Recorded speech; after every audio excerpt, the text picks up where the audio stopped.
Carmilla. By Joseph Sheridan Le Fanu. Prologue. Upon a paper attached to the narrative which follows, Dr. Hesselius has written a rather elaborate note, which he accompanies with a reference to his essay on the strange subject which the MS. illuminates. This mysterious subject he treats, in that essay, with his usual learning and acumen, and with remarkable directness and condensation. It will form but one volume of the series of that extraordinary man's collected papers. As I publish the case, in this volume, simply to interest the laity, I shall forestall the intelligent lady, who relates it, in nothing. And after due consideration, I have determined, therefore, to abstain from presenting any précis of the learned doctor's reasoning, or extract from his statement on a subject which he describes as involving, not improbably, some of the profoundest arcana of our dual existence, and its intermediates. I was anxious on discovering this paper, to reopen the correspondence commenced by Dr. Hesselius, so many years before, with a person so clever and careful as his informant seems to have been. Much to my regret, however, I found that she had died in the interval. She, probably, could have added little to the narrative which she communicates in the following pages, with, so far as I can pronounce, such conscientious particularity. An early fright. In Styria, we, though by no means magnificent people, inhabit a castle, or schloss. A small income, in that part of the world, goes a great way. 800 or 900 a year does wonders. Scantily enough ours would have answered among wealthy people at home. My father is English, and I bear an English name, although I never saw England. But here, in this lonely and primitive place, where everything is so marvelously cheap, I really don't see how ever so much more money would at all materially add to our comforts, or even luxuries. My father was in the Austrian service, and retired upon a pension and his patrimony, and purchased this feudal residence, and the small estate on which it stands, a bargain. Nothing can be more picturesque or solitary. It stands on a slight eminence in a forest. The road, very old and narrow, passes in front of its drawbridge, never raised in my time, and its moat, stocked with perch, and sailed over by many swans, and floating on its surface white fleets of water lilies. Over all this the Schloss shows its many-windowed front, its towers, and its Gothic chapel.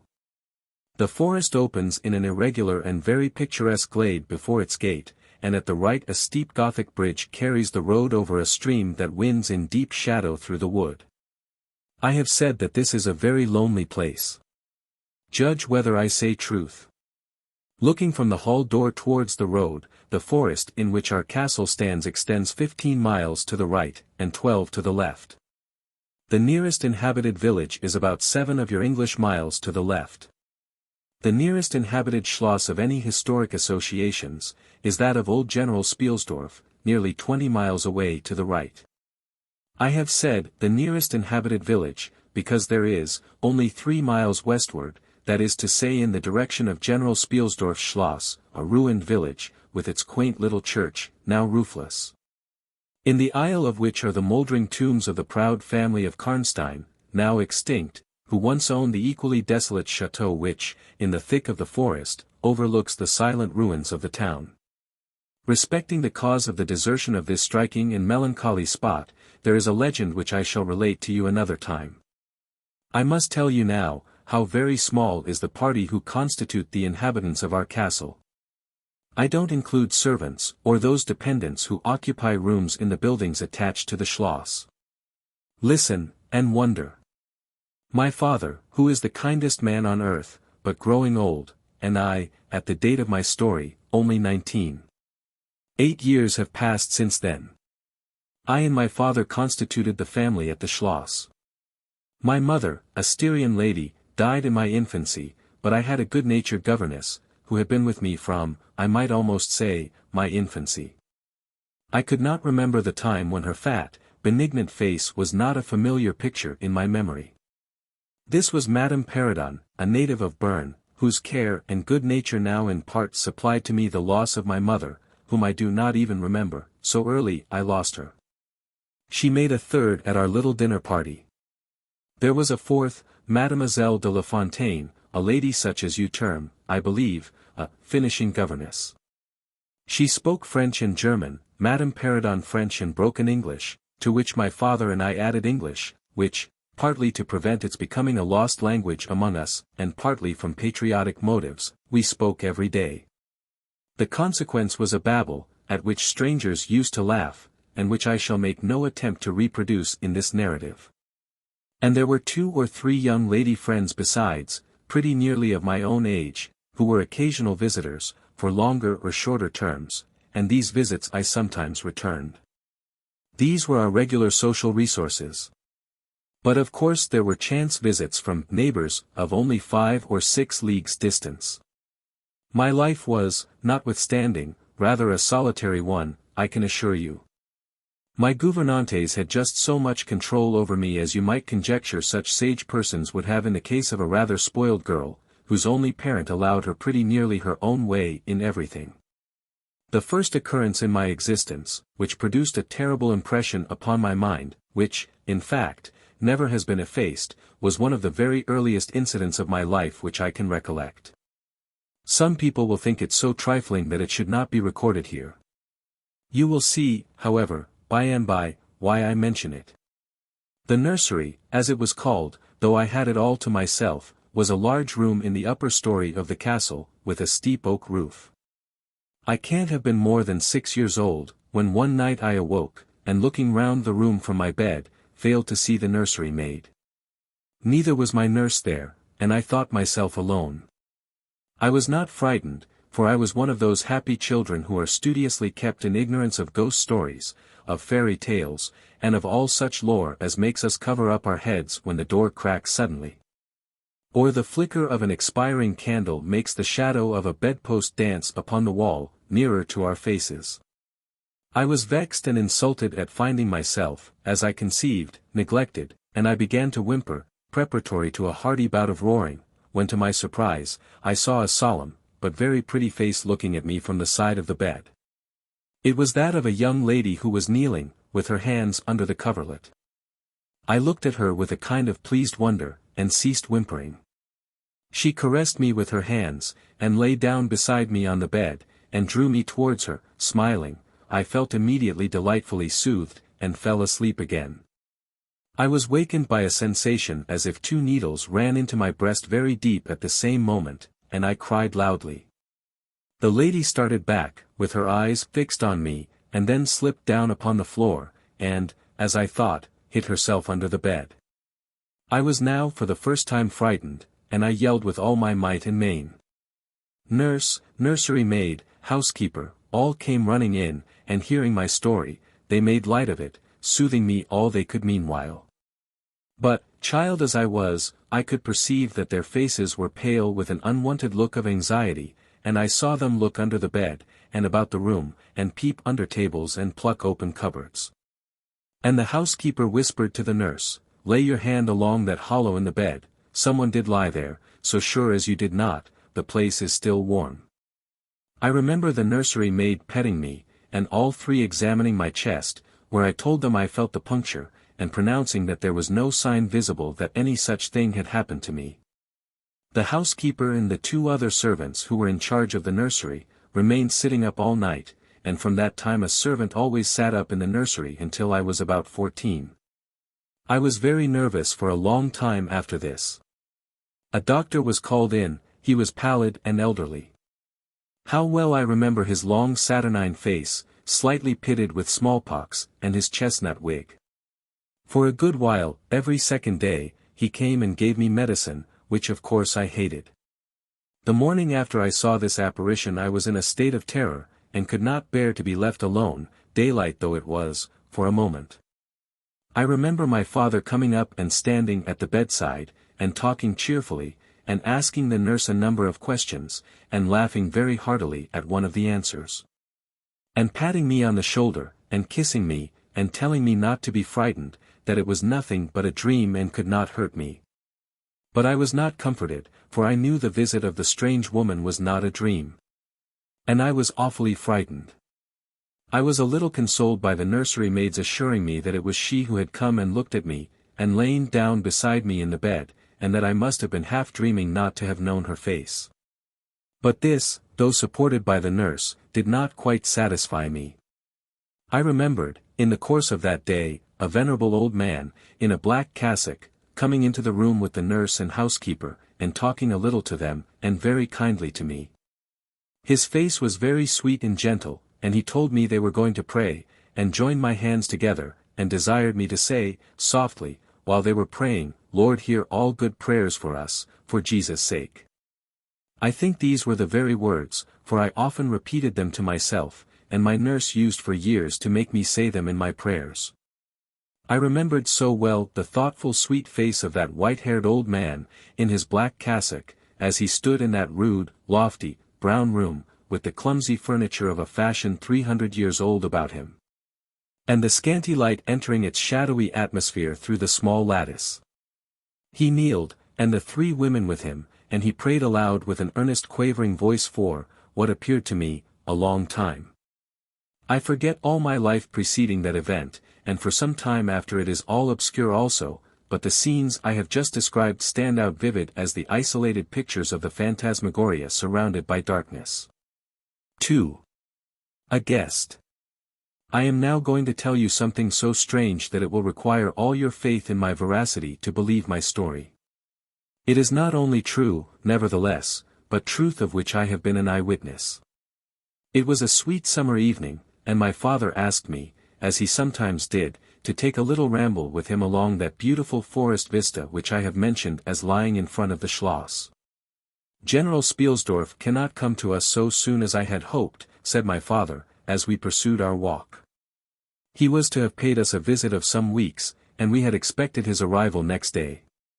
He was to have brought with him a young lady, his niece and ward, Mademoiselle Reinfeldt, whom I had never seen, but whom I had heard described as a very charming girl, and in whose society I had promised myself many happy days. I was more disappointed than a young lady living in a town, or a bustling neighborhood can possibly imagine. This visit, and the new acquaintance it promised, had furnished my day-dream for many weeks. And how soon does he come? I asked. Not till autumn. Not for 2 months, I dare say, he answered. And I am very glad now, dear, that you never knew Mademoiselle Reinfeldt. And why? I asked, both mortified and curious. Because the poor young lady is dead, he replied. I quite forgot I had not told you, but you were not in the room when I received the General's letter this evening. I was very much shocked. General Spielsdorf had mentioned in his first letter, 6 or 7 weeks before, that she was not so well as he would wish her, but there was nothing to suggest the remotest suspicion of danger. Here is the General's letter, he said, handing it to me. I am afraid he is in great affliction. The letter appears to me to have been written very nearly in distraction. We sat down on a rude bench, under a group of magnificent lime trees. The sun was setting with all its melancholy splendor behind the sylvan horizon, and the stream that flows beside our home, and passes under the steep old bridge I have mentioned, wound through many a group of noble trees, almost at our feet, reflecting in its current the fading crimson of the sky. General Spielsdorf's letter was so extraordinary, so vehement, and in some places so self-contradictory, that I read it twice over, the second time aloud to my father, and was still unable to account for it, except by supposing that grief had unsettled his mind. It said, I have lost my darling daughter, for as such I loved her. During the last days of dear Bertha's illness I was not able to write to you. Before then I had no idea of her danger. I have lost her, and now learn all, too late. She died in the peace of innocence, and in the glorious hope of a blessed futurity. The fiend who betrayed our infatuated hospitality has done it all. I thought I was receiving into my house innocence, gaiety, a charming companion for my lost Bertha. Heavens! What a fool have I been! I thank God my child died without a suspicion of the cause of her sufferings. She is gone without so much as conjecturing the nature of her illness, and the accursed passion of the agent of all this misery. I devote my remaining days to tracking and extinguishing a monster. I am told I may hope to accomplish my righteous and merciful purpose. At present there is scarcely a gleam of light to guide me. I curse my conceited incredulity, my despicable affectation of superiority, my blindness, my obstinacy, all, too late. I cannot write or talk collectedly now. I am distracted. So soon as I shall have a little recovered, I mean to devote myself for a time to inquiry, which may possibly lead me as far as Vienna. Some time in the autumn, 2 months hence, or earlier if I live, I will see you, that is, if you permit me, I will then tell you all that I scarce dare put upon paper now. Farewell. Pray for me, dear friend. In these terms ended this strange letter. Though I had never seen Bertha Reinfeldt, my eyes filled with tears at the sudden intelligence, I was startled, as well as profoundly disappointed. The sun had now set, and it was twilight by the time I had returned the general's letter to my father. It was a soft clear evening, and we loitered, speculating upon the possible meanings of the violent and incoherent sentences which I had just been reading. We had nearly a mile to walk before reaching the road that passes the Schloss in front, and by that time the moon was shining brilliantly. At the drawbridge we met Madame Perrodon and Mademoiselle de La Fontaine, who had come out, without their bonnets, to enjoy the exquisite moonlight. We heard their voices gabbling in animated dialogue as we approached. We joined them at the drawbridge, and turned about to admire with them the beautiful scene. The glade through which we had just walked lay before us. At our left the narrow road wound away under clumps of lordly trees, and was lost to sight amid the thickening forest. At the right the same road crosses the steep and picturesque bridge, near which stands a ruined tower which once guarded that pass. And beyond the bridge an abrupt eminence rises, covered with trees, and showing in the shadows some grey ivy-clustered rocks. Over the sward and low grounds a thin film of mist was stealing like smoke, marking the distances with a transparent veil. And here and there we could see the river faintly flashing in the moonlight.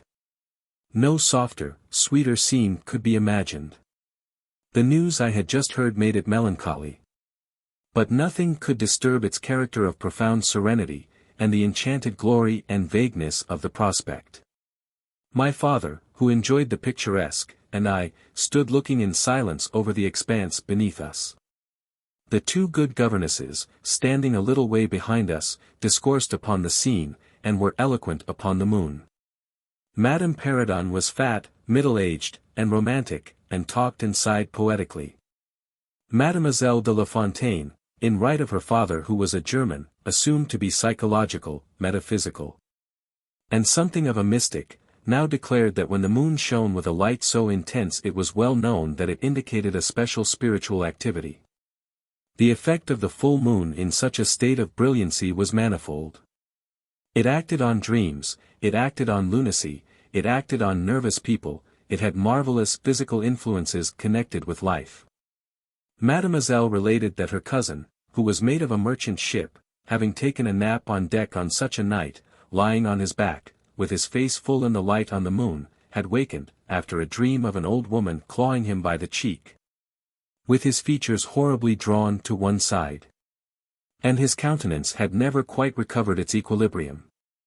The moon, this night, she said, is full of idyllic and magnetic influence, and see, when you look behind you at the front of the Schloss how all its windows flash and twinkle with that silvery splendor.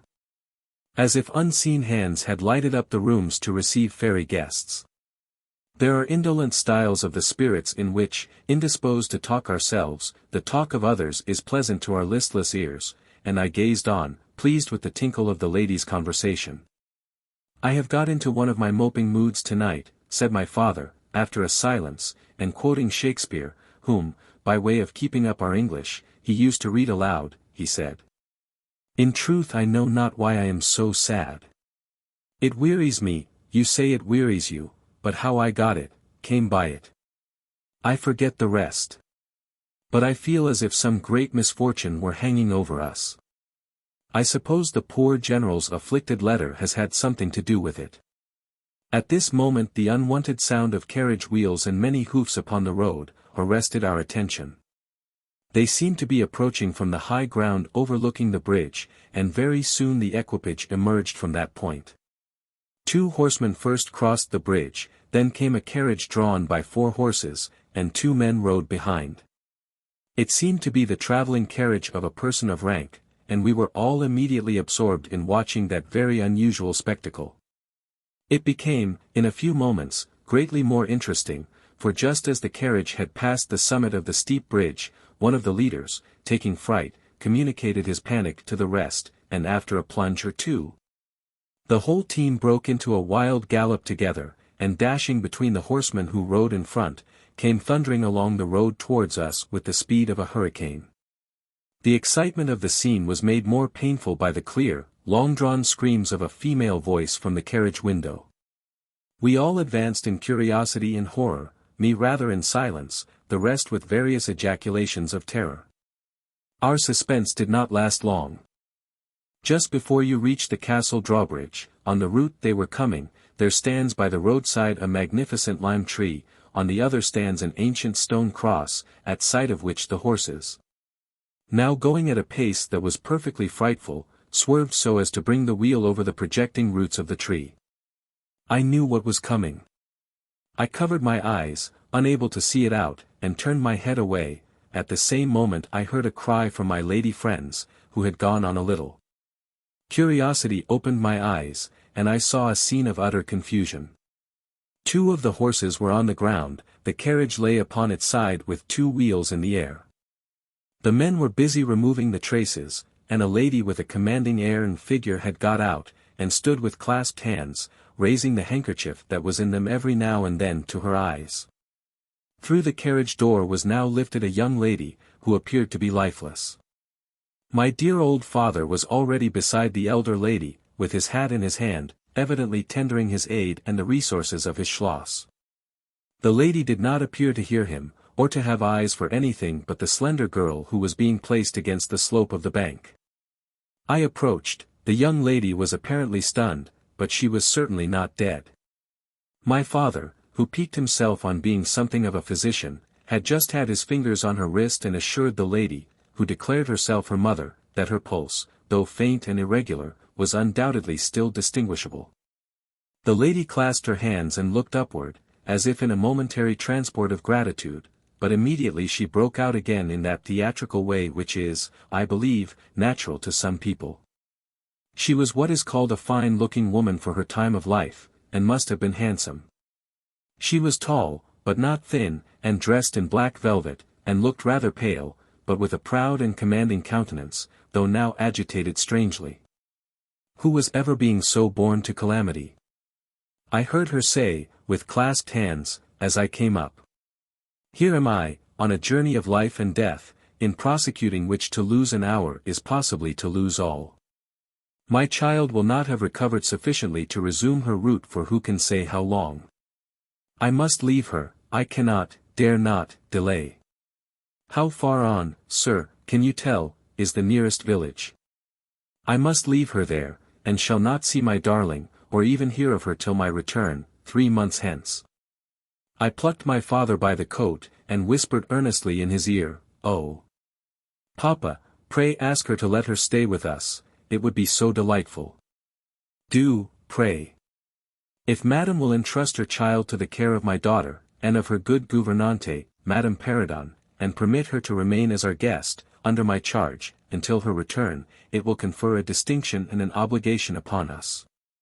And we shall treat her with all the care and devotion which so sacred a trust deserves." "I cannot do that, sir, it would be to task your kindness and chivalry too cruelly," said the lady, distractedly. "It would, on the contrary, be to confer on us a very great kindness at the moment when we most need it. My daughter has just been disappointed by a cruel misfortune, in a visit from which she had long anticipated a great deal of happiness. If you confide this young lady to our care it will be her best consolation. The nearest village on your route is distant, and affords no such inn as you could think of placing your daughter at. You cannot allow her to continue her journey for any considerable distance without danger. If, as you say, you cannot suspend your journey, you must part with her tonight, and nowhere could you do so with more honest assurances of care and tenderness than here." There was something in this lady's air and appearance so distinguished and even imposing, and in her manner so engaging, as to impress one, quite apart from the dignity of her equipage, with a conviction that she was a person of consequence. By this time the carriage was replaced in its upright position, and the horses, quite tractable, in the traces again. The lady threw on her daughter a glance which I fancied was not quite so affectionate as one might have anticipated from the beginning of the scene, then she beckoned slightly to my father, and withdrew 2 or 3 steps with him out of hearing. And talked to him with a fixed and stern countenance, not at all like that with which she had hitherto spoken. I was filled with wonder that my father did not seem to perceive the change, and also unspeakably curious to learn what it could be that she was speaking, almost in his ear, with so much earnestness and rapidity. 2 or 3 minutes at most I think she remained thus employed, then she turned, and a few steps brought her to where her daughter lay, supported by Madame Perrodon. She kneeled beside her for a moment and whispered, as Madame supposed, a little benediction in her ear. Then hastily kissing her she stepped into her carriage, the door was closed, the footmen in stately liveries jumped up behind, the outriders spurred on, the postilions cracked their whips. The horses plunged and broke suddenly into a furious canter that threatened soon again to become a gallop, and the carriage whirled away, followed at the same rapid pace by the 2 horsemen in the rear. 3. We compare notes. We followed the cortege with our eyes until it was swiftly lost to sight in the misty wood, and the very sound of the hoofs and the wheels died away in the silent night air. Nothing remained to assure us that the adventure had not been an illusion of a moment but the young lady, who just at that moment opened her eyes. I could not see, for her face was turned from me, but she raised her head, evidently looking about her, and I heard a very sweet voice ask complainingly, "Where is Mamma?" Our good Madame Perrodon answered tenderly, and added some comfortable assurances. I then heard her ask, "Where am I? What is this place?" and after that she said, "I don't see the carriage, and Matska, where is she?" Madame answered all her questions in so far as she understood them, and gradually the young lady remembered how the misadventure came about, and was glad to hear that no one in, or in attendance on, the carriage was hurt. And on learning that her mamma had left her here, till her return in about 3 months, she wept. I was going to add my consolations to those of Madame Perrodon when Mademoiselle de La Fontaine placed her hand upon my arm, saying, "Don't approach, one at a time is as much as she can at present converse with. A very little excitement would possibly overpower her now. As soon as she is comfortably in bed, I thought, I will run up to her room and see her." My father in the meantime had sent a servant on horseback for the physician, who lived about 2 leagues away, and a bedroom was being prepared for the young lady's reception. The stranger now rose, and leaning on Madame's arm, walked slowly over the drawbridge and into the castle gate. In the hall, servants waited to receive her, and she was conducted forthwith to her room. The room we usually sat in as our drawing room is long, having 4 windows, that looked over the moat and drawbridge, upon the forest scene I have just described. It is furnished in old carved oak, with large carved cabinets, and the chairs are cushioned with crimson Utrecht velvet. The walls are covered with tapestry, and surrounded with great gold frames, the figures being as large as life, in ancient and very curious costume, and the subjects represented are hunting, hawking, and generally festive. It is not too stately to be extremely comfortable, and here we had our tea, for with his usual patriotic leanings he insisted that the national beverage should make its appearance regularly with our coffee and chocolate. We sat here this night, and with candles lighted, were talking over the adventure of the evening. Madame Perrodon and Mademoiselle de La Fontaine were both of our party.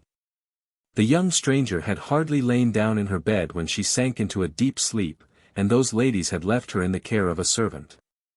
"How do you like our guest?" I asked, as soon as Madame entered. "Tell me all about her." "I like her extremely," answered Madame. "She is, I almost think, the prettiest creature I ever saw, about your age, and so gentle and nice."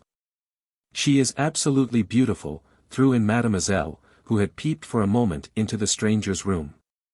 "And such a sweet voice," added Madame Perrodon. "Did you remark a woman in the carriage, after it was set up again, who did not get out?" inquired Mademoiselle, but only looked from the window. "No, we had not seen her." Then she described a hideous black woman, with a sort of colored turban on her head, and who was gazing all the time from the carriage window, nodding and grinning derisively towards the ladies, with gleaming eyes and large white eyeballs. And her teeth set as if in fury. "Did you remark what an ill-looking pack of men the servants were?" asked Madame. "Yes," said my father, who had just come in, "ugly, hangdog-looking fellows as ever I beheld in my life. I hope they mayn't rob the poor lady in the forest. They are clever rogues, however, they got everything to rights in a minute." "I dare say they are worn out with too long travelling," said Madame. "Besides looking wicked, their faces were so strangely lean, and dark, and sullen. I am very curious, I own, but I dare say the young lady will tell you all about it tomorrow, if she is sufficiently recovered." "I don't think she will," said my father, with a mysterious smile, and a little nod of his head, as if he knew more about it than he cared to tell us. This made us all the more inquisitive as to what had passed between him and the lady in the black velvet, in the brief but earnest interview that had immediately preceded her departure. We were scarcely alone, when I entreated him to tell me. He did not need much pressing. "There is no particular reason why I should not tell you." She expressed a reluctance to trouble us with the care of her daughter, saying she was in delicate health, and nervous, but not subject to any kind of seizure. She volunteered that, nor to any illusion, being, in fact, perfectly sane. "How very odd to say all that," I interpolated. "It was so unnecessary." "At all events it was said," he laughed, "and as you wish to know all that passed, which was indeed very little, I tell you. She then said, I am making a long journey of vital importance, she emphasized the word, rapid and secret, I shall return for my child in 3 months. In the meantime, she will be silent as to who we are, whence we come, and whither we are traveling. That is all she said. She spoke very pure French. When she said the word secret, she paused for a few seconds, looking sternly, her eyes fixed on mine. I fancy she makes a great point of that. You saw how quickly she was gone. I hope I have not done a very foolish thing, in taking charge of the young lady. For my part, I was delighted. I was longing to see and talk to her, and only waiting till the doctor should give me leave. You, who live in towns, can have no idea how great an event the introduction of a new friend is, in such a solitude as surrounded us. The doctor did not arrive till nearly 1 o'clock. But I could no more have gone to my bed and slept, than I could have overtaken, on foot, the carriage in which the princess in black velvet had driven away. When the physician came down to the drawing-room, it was to report very favorably upon his patient. She was now sitting up, her pulse quite regular, apparently perfectly well. She had sustained no injury, and the little shock to her nerves had passed away quite harmlessly. There could be no harm certainly in my seeing her, if we both wished it. And, with this permission I sent, forthwith, to know whether she would allow me to visit her for a few minutes in her room. The servant returned immediately to say that she desired nothing more.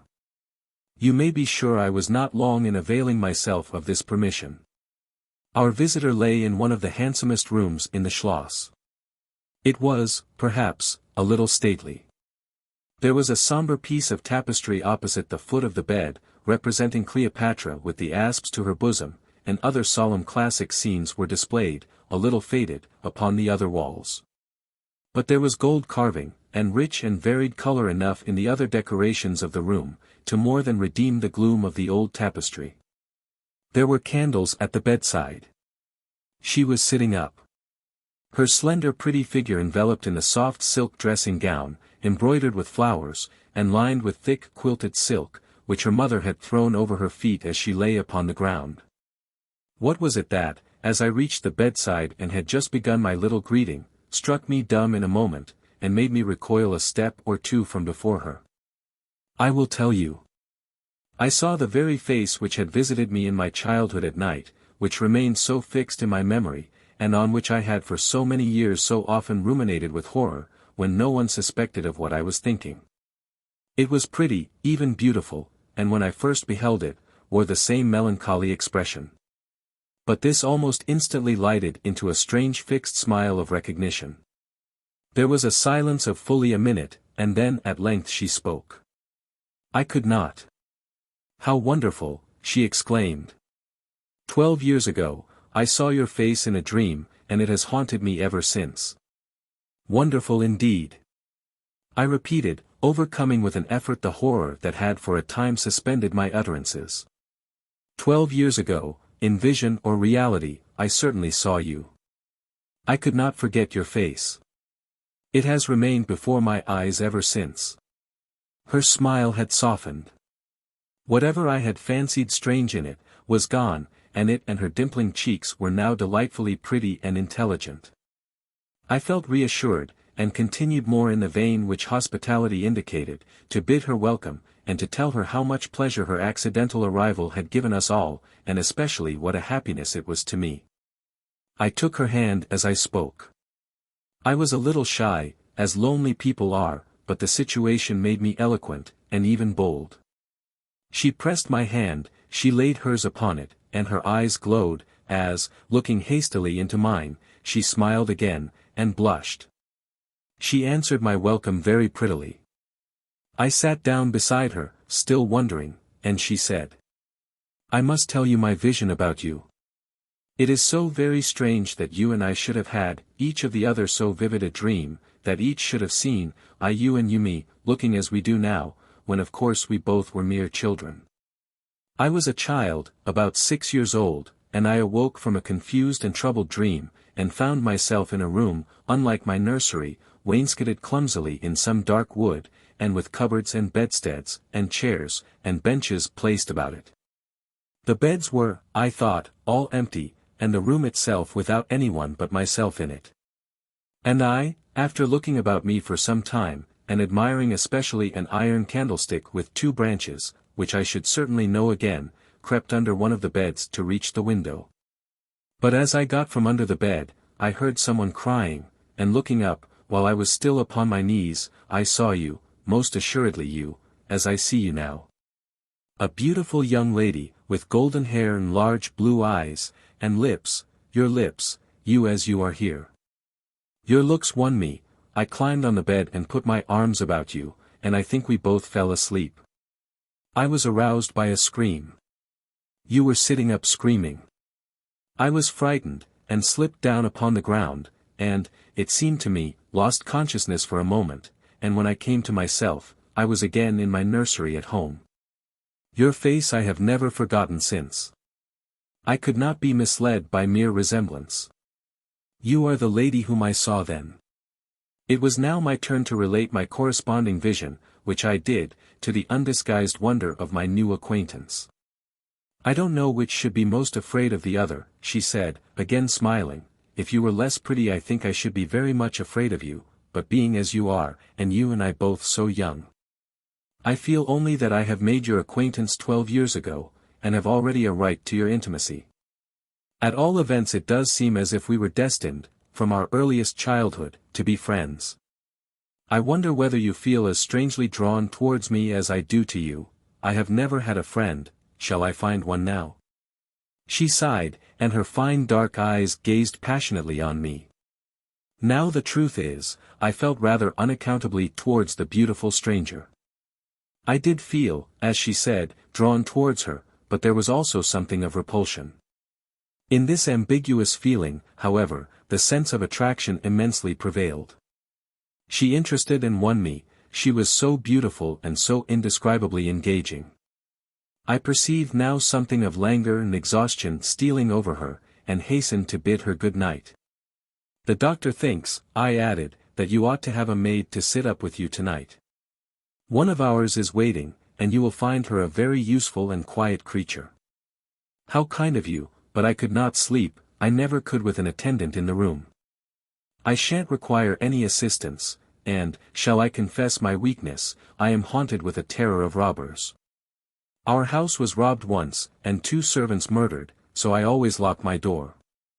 It has become a habit, and you look so kind I know you will forgive me. I see there is a key in the lock.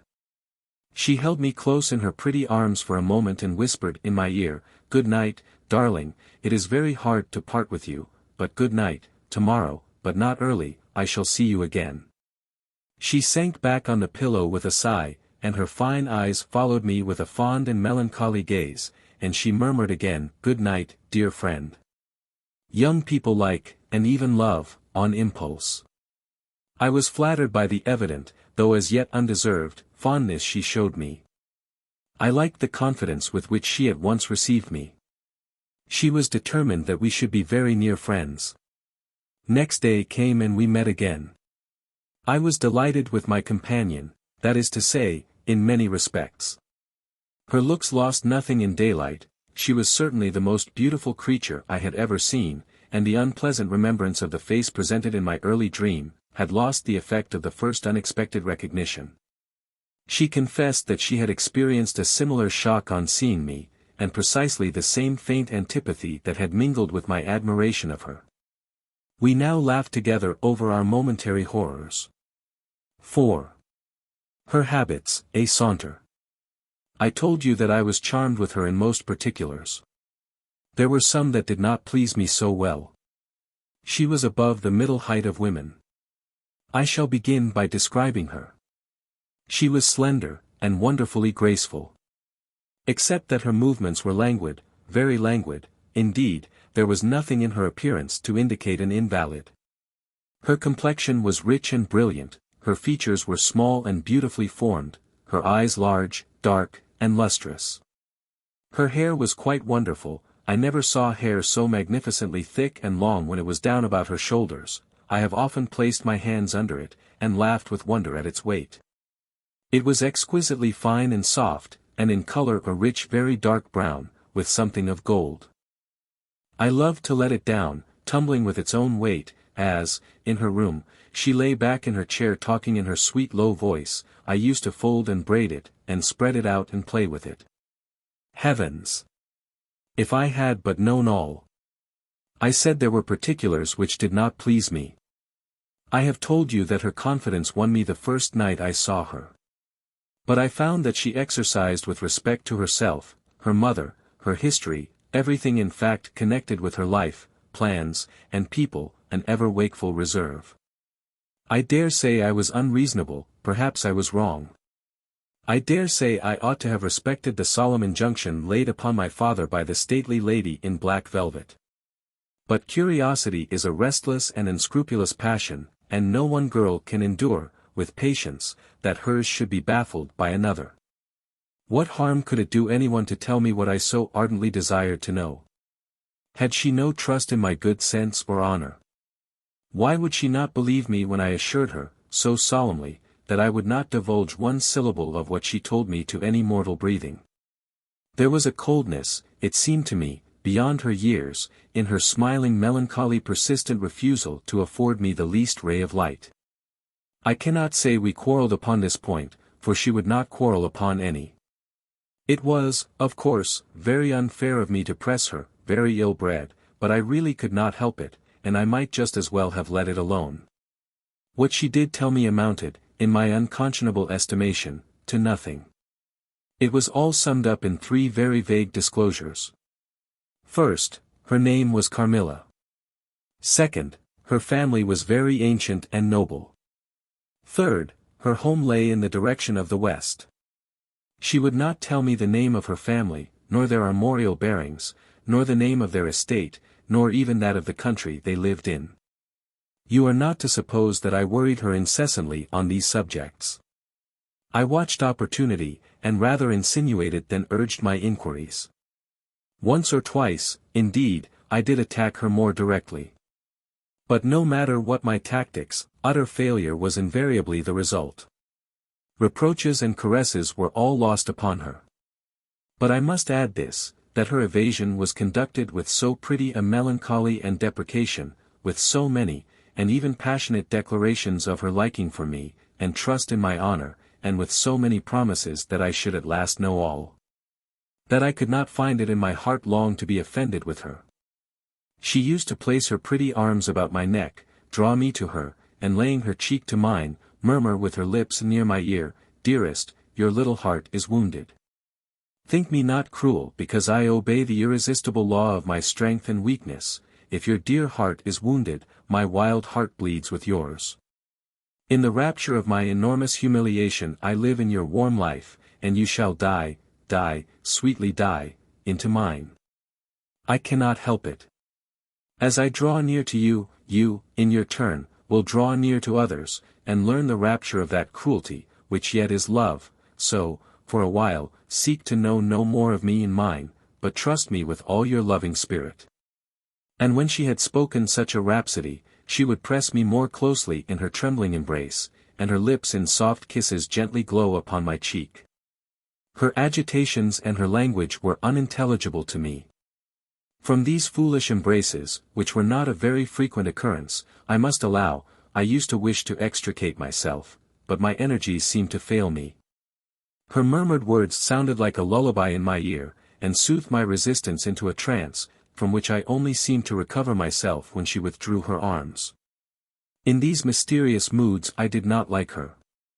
I experienced a strange tumultuous excitement that was pleasurable, ever and anon, mingled with a vague sense of fear and disgust.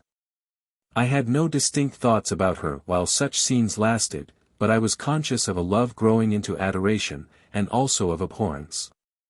This I know is paradox, but I can make no other attempt to explain the feeling. I now write, after an interval of more than 10 years, with a trembling hand, with a confused and horrible recollection of certain occurrences and situations, in the ordeal through which I was unconsciously passing. Though with a vivid and very sharp remembrance of the main current of my story. But, I suspect, in all lives there are certain emotional scenes, those in which our passions have been most wildly and terribly roused, that are of all others the most vaguely and dimly remembered. Sometimes after an hour of apathy, my strange and beautiful companion would take my hand and hold it with a fond pressure, renewed again and again.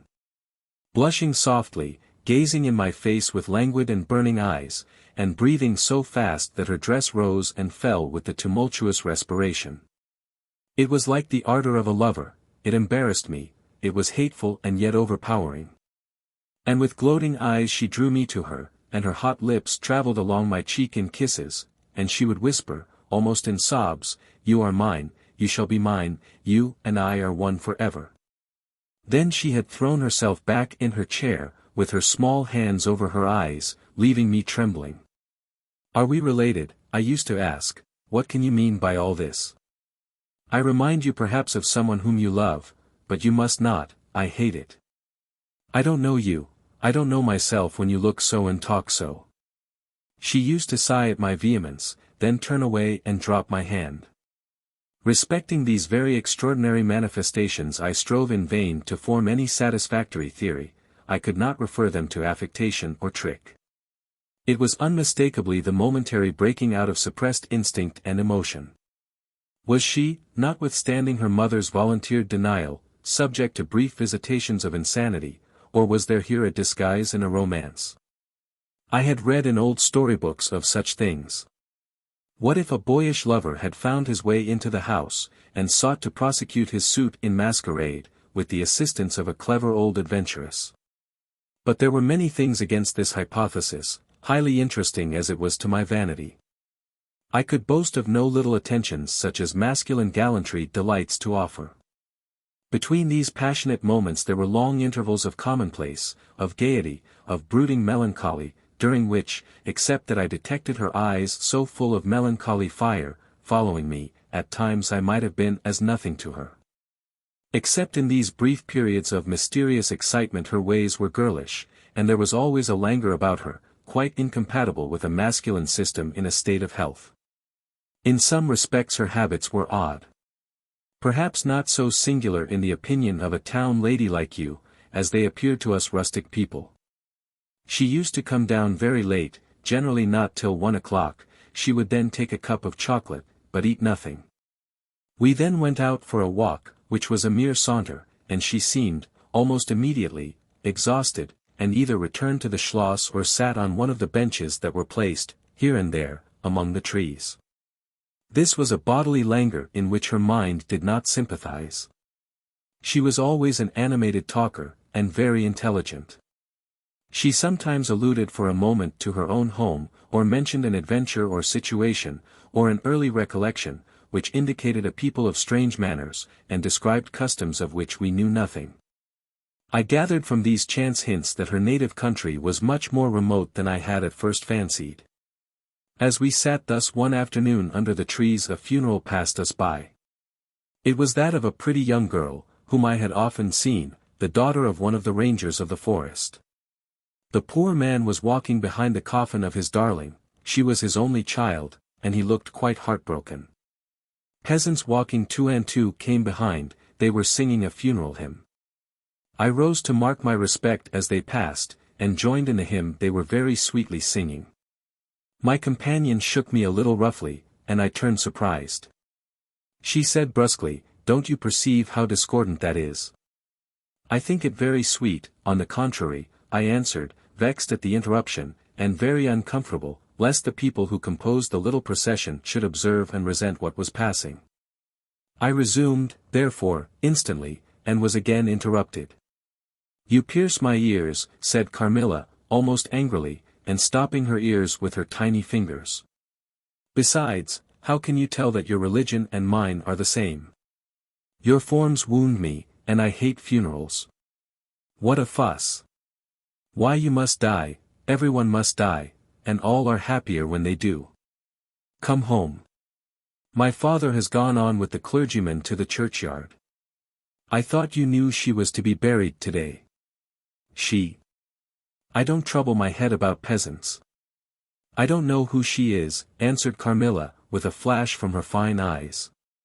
"She is the poor girl who fancied she saw a ghost a fortnight ago, and has been dying ever since, till yesterday, when she expired. Tell me nothing about ghosts. I shan't sleep tonight if you do. I hope there is no plague or fever coming. All this looks very like it," I continued. "The swineherd's young wife died only a week ago, and she thought something seized her by the throat as she lay in her bed, and nearly strangled her. Papa says such horrible fancies do accompany some forms of fever. She was quite well the day before. She sank afterwards, and died before a week. Well, her funeral is over, I hope, and her hymn sung. And our ears shan't be tortured with that discord and jargon. It has made me nervous. Sit down here, beside me, sit close, hold my hand, press it harder. We had moved a little back, and had come to another seat. She sat down. Her face underwent a change that alarmed and even terrified me for a moment. It darkened, and became horribly livid. Her teeth and hands were clenched, and she frowned and compressed her lips, while she stared down upon the ground at her feet, and trembled all over with a continued shudder as irrepressible as ague. All her energies seemed strained to suppress a fit, with which she was then breathlessly tugging, and at length a low convulsive cry of suffering broke from her, and gradually the hysteria subsided. "There. That comes of strangling people with hymns," she said at last. Hold me still. It is passing away." And so gradually it did. And perhaps to dissipate the somber impression which the spectacle had left upon me, she became unusually animated and chatty, and so we got home. This was the first time I had seen her exhibit any definable symptoms of that delicacy of health which her mother had spoken of. It was the first time, also, I had seen her exhibit anything like temper. Both passed away like a summer cloud. And never but once afterwards did I witness on her part a momentary sign of anger. I will tell you how it happened. She and I were looking out of one of the long drawing-room windows, when there entered the courtyard, over the drawbridge, a figure of a wanderer whom I knew very well. He used to visit the Schloss generally twice a year. It was the figure of a hunchback, with the sharp lean features that generally accompany deformity. He wore a pointed black beard, and he was smiling from ear to ear, showing his white fangs. He was dressed in buff, black, and scarlet, and crossed with more straps and belts than I could count, from which hung all manner of things. Behind, he carried a magic lantern, and two boxes, which I well knew, in one of which was a salamander, and in the other a mandrake. These monsters used to make my father laugh. They were compounded of parts of monkeys, parrots, squirrels, fish, and hedgehogs, dried and stitched together with great neatness and startling effect. He had a fiddle, a box of conjuring apparatus, a pair of foils and masks attached to his belt, several other mysterious cases dangling about him, and a black staff with copper ferrules in his hand. His companion was a rough spare dog, that followed at his heels, but stopped short, suspiciously at the drawbridge, and in a little while began to howl dismally. In the meantime, the mountebank, standing in the midst of the courtyard, raised his grotesque hat, and made us a very ceremonious bow, paying his compliments very volubly in execrable French, and German not much better. Then, disengaging his fiddle, he began to scrape a lively air to which he sang with a merry discord, dancing with ludicrous airs and activity, that made me laugh, in spite of the dog's howling. Then he advanced to the window with many smiles and salutations, and his hat in his left hand, his fiddle under his arm, and with a fluency that never took breath, he gabbled a long advertisement of all his accomplishments, and the resources of the various arts which he placed at our service, and the curiosities and entertainments which it was in his power, at our bidding, to display. Will your ladyships be pleased to buy an amulet against the umpire, which is going like the wolf, I hear, through these woods, he said, dropping his hat on the pavement. They are dying of it right and left, and here is a charm that never fails. Only pinned to the pillow, and you may laugh in his face. These charms consisted of oblong slips of vellum, with cabalistic ciphers and diagrams upon them. Carmilla instantly purchased one, and so did I. He was looking up, and we were smiling down upon him, amused, at least, I can answer for myself. His piercing black eye, as he looked up in our faces, seemed to detect something that fixed for a moment his curiosity. In an instant he unrolled a leather case, full of all manner of odd little steel instruments. See here, my lady, he said, displaying it, and addressing me, I profess, among other things less useful, the art of dentistry. Plague take the dog, he interpolated. Silence, beast. He howls so that your ladyships can scarcely hear a word. Your noble friend, the young lady at your right, has the sharpest tooth, long, thin, pointed, like an awl, like a needle, ha, ha. With my sharp and long sight, as I look up, I have seen it distinctly. Now if it happens to hurt the young lady, and I think it must, here am I, here are my file, my punch, my nippers, I will make it round and blunt, if her ladyship pleases, no longer the tooth of a fish, but of a beautiful young lady as she is. Hey! Is the young lady displeased? Have I been too bold? Have I offended her? The young lady, indeed, looked very angry as she drew back from the window. How dares that mountebank insult us so? Where is your father? I shall demand redress from him. My father would have had the wretch tied up to the pump, and flogged with a cart whip, and burnt to the bones with the cattle brand. She retired from the window a step or two, and sat down, and had hardly lost sight of the offender, when her wrath subsided as suddenly as it had risen, and she gradually recovered her usual tone, and seemed to forget the little hunchback and his follies. My father was out of spirits that evening. On coming in he told us that there had been another case very similar to the two fatal ones which had lately occurred. The sister of a young peasant on his estate, only a mile away, was very ill, had been, as she described it, attacked very nearly in the same way, and was now slowly but steadily sinking. All this, said my father, is strictly referable to natural causes. These poor people infect one another with their superstitions, and so repeat in imagination the images of terror that have infested their neighbors. But that very circumstance frightens one horribly, said Carmilla. How so? Inquired my father. I am so afraid of fancying I see such things, I think it would be as bad as reality. We are in God's hands, nothing can happen without his permission, and all will end well for those who love him. He is our faithful Creator, he has made us all, and will take care of us. Creator. Nature. Said the young lady in answer to my gentle father. And this disease that invades the country is natural. Nature. All things proceed from nature, don't they? All things in the heaven, in the earth, and under the earth, act and live as nature ordains. I think so. The doctor said he would come here today, said my father, after a silence. I want to know what he thinks about it, and what he thinks we had better do. Doctors never did me any good, said Carmilla. Then you have been ill? I asked. More ill than ever you were, she answered. Long ago? Yes, a long time. I suffered from this very illness, but I forget all but my pain and weakness, and they were not so bad as are suffered in other diseases. You were very young then. I dare say, let us talk no more of it. You would not wound a friend.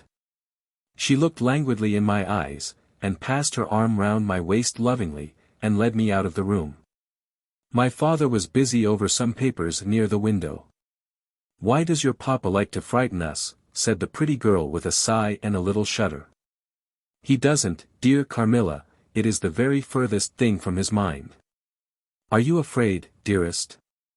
I should be very much if I fancied there was any real danger of my being attacked as those poor people were.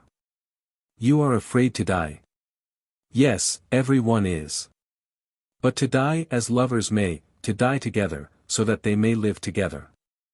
Girls are caterpillars while they live in the world, to be finally butterflies when the summer comes. But in the meantime there are grubs and larvae, don't you see, each with their peculiar propensities, necessities and structure. So says Monsieur Buffon, in his big book, in the next room. Later in the day the doctor came, and was closeted with Papa for some time. He was a skilful man, of 60 and upwards, he wore powder, and shaved his pale face as smooth as a pumpkin.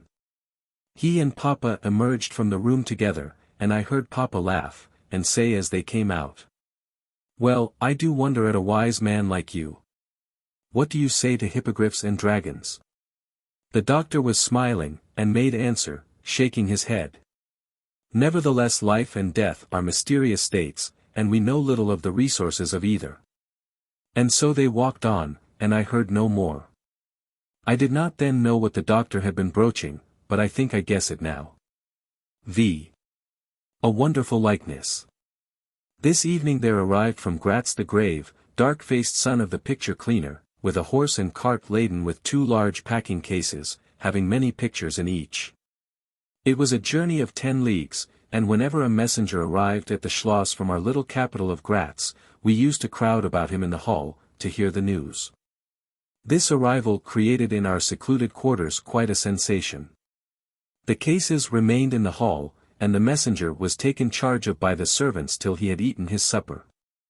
Then with assistants, and armed with hammer, ripping chisel, and turns crew, he met us in the hall, where we had assembled to witness the unpacking of the cases.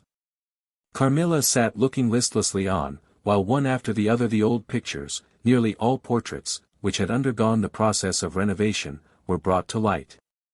My mother was of an old Hungarian family, and most of these pictures, which were about to be restored to their places, had come to us through her. My father had a list in his hand, from which he read, as the artist rummaged out the corresponding numbers. I don't know that the pictures were very good, but they were, undoubtedly, very old, and some of them very curious also. They had, for the most part, the merit of being now seen by me, I may say, for the first time, for the smoke and dust of time had all but obliterated them. There is a picture that I have not seen yet, said my father. In one corner, at the top of it, is the name, as well as I could read, Marcia Karnstein, and the date, 1698, and I am curious to see how it has turned out. I remembered it. It was a small picture, about 1.5 feet high, and nearly square, without a frame, but it was so blackened by age that I could not make it out. The artist now produced it, with evident pride. It was quite beautiful, it was startling. It seemed to live. It was the effigy of Carmilla.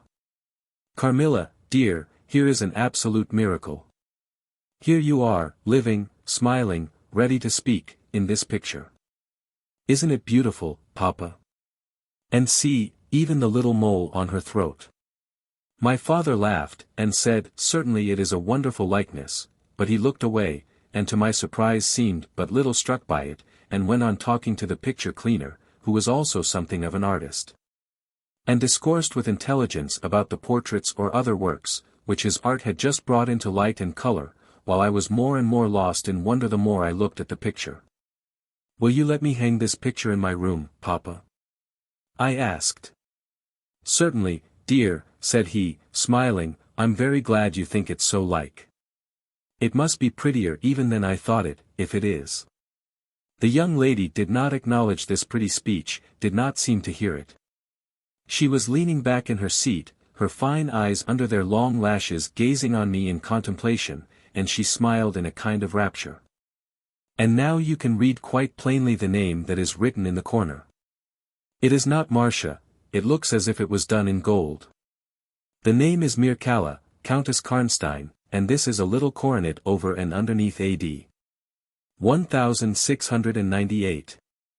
I am descended from the Karnsteins, that is, Mamma was." "Ah," said the lady, languidly, "so am I think, a very long descent, very ancient. Are there any Karnsteins living now?" "None who bear the name, I believe. The family were ruined, I believe, in some civil wars, long ago, but the ruins of the castle are only about 3 miles away." "How interesting," she said, languidly. "But see what beautiful moonlight." She glanced through the hall door, which stood a little open. "Suppose you take a little ramble round the court, and look down at the road and river." "It is so like the night you came to us," I said. She sighed, smiling. She rose, and each with her arm about the other's waist, we walked out upon the pavement.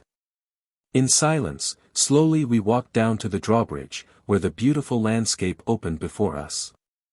"And so you were thinking of the night I came here?" she almost whispered. "Are you glad I came?" "Delighted, dear Carmilla," I answered. "And you asked for the picture you think like me, to hang in your room," she murmured with a sigh, as she drew her arm closer about my waist, and let her pretty head sink upon my shoulder. "How romantic you are, Carmilla," I said. "Whenever you tell me your story, it will be made up chiefly of some one great romance." She kissed me silently. "I am sure, Carmilla, you have been in love, that there is, at this moment, an affair of the heart going on." "I have been in love with no one, and never shall," she whispered, "unless it should be with you."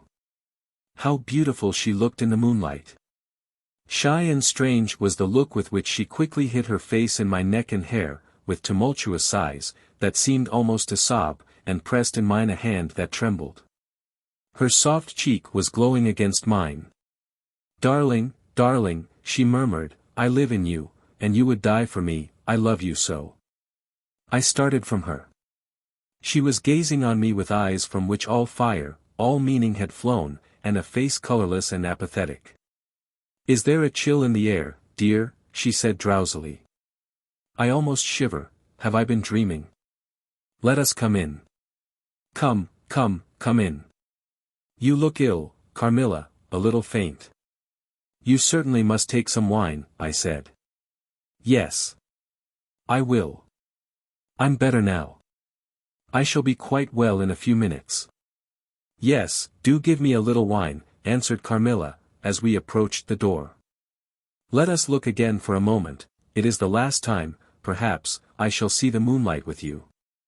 How do you feel now, dear Carmilla? Are you really better?" I asked. I was beginning to take alarm, lest she should have been stricken with the strange epidemic that they said had invaded the country about us. "Papa would be grieved beyond measure," I added, "if he thought you were ever so little ill, without immediately letting us know. We have a very skillful doctor near us, the physician who was with Papa today.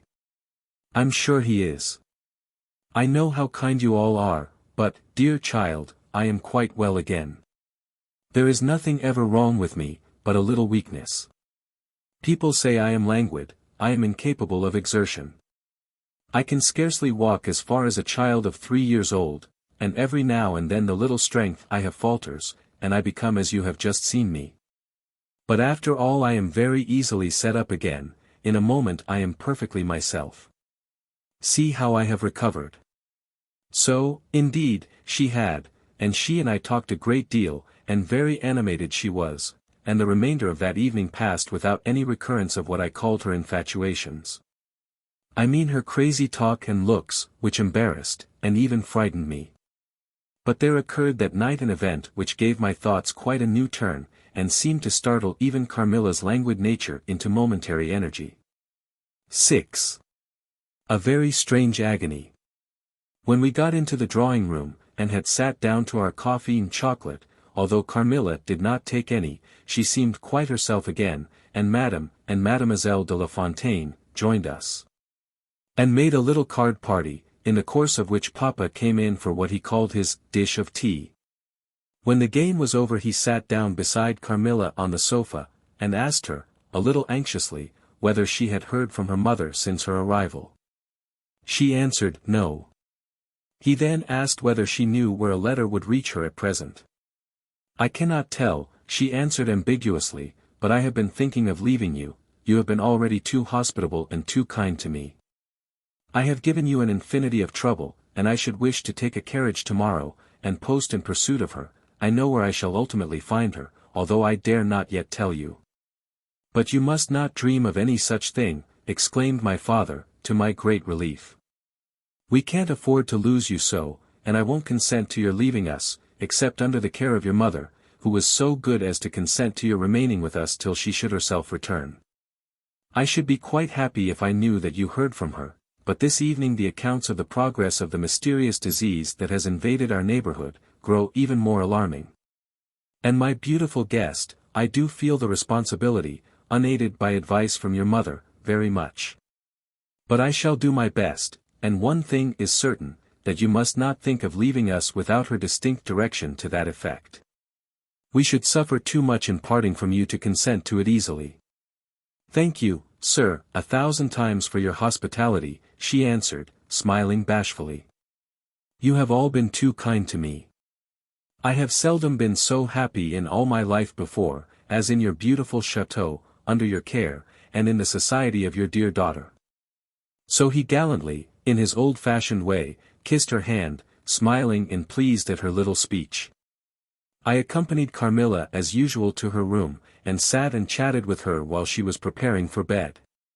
Do you think, I said at length, that you will ever confide fully in me? She turned round smiling, but made no answer, only continued to smile on me. You won't answer that? I said. You can't answer pleasantly, I ought not to have asked you. You were quite right to ask me that, or anything. You do not know how dear you are to me, or you could not think any confidence too great to look for. But I am under vows, no none half so awfully, and I dare not tell my story yet, even to you. The time is very near when you shall know everything. You will think me cruel, very selfish, but love is always selfish, the more ardent the more selfish. How jealous I am you cannot know. You must come with me, loving me, to death, or else hate me and still come with me. And hating me through death and after. There is no such word as indifference in my apathetic nature. Now, Carmilla, you are going to talk your wild nonsense again, I said hastily. Not I, silly little fool as I am, and full of whims and fancies. For your sake I'll talk like a sage. Were you ever at a ball? No, how you do run on. What is it like? How charming it must be. I almost forget, it is years ago. I laughed. You are not so old. Your first ball can hardly be forgotten yet. I remember everything about it, with an effort.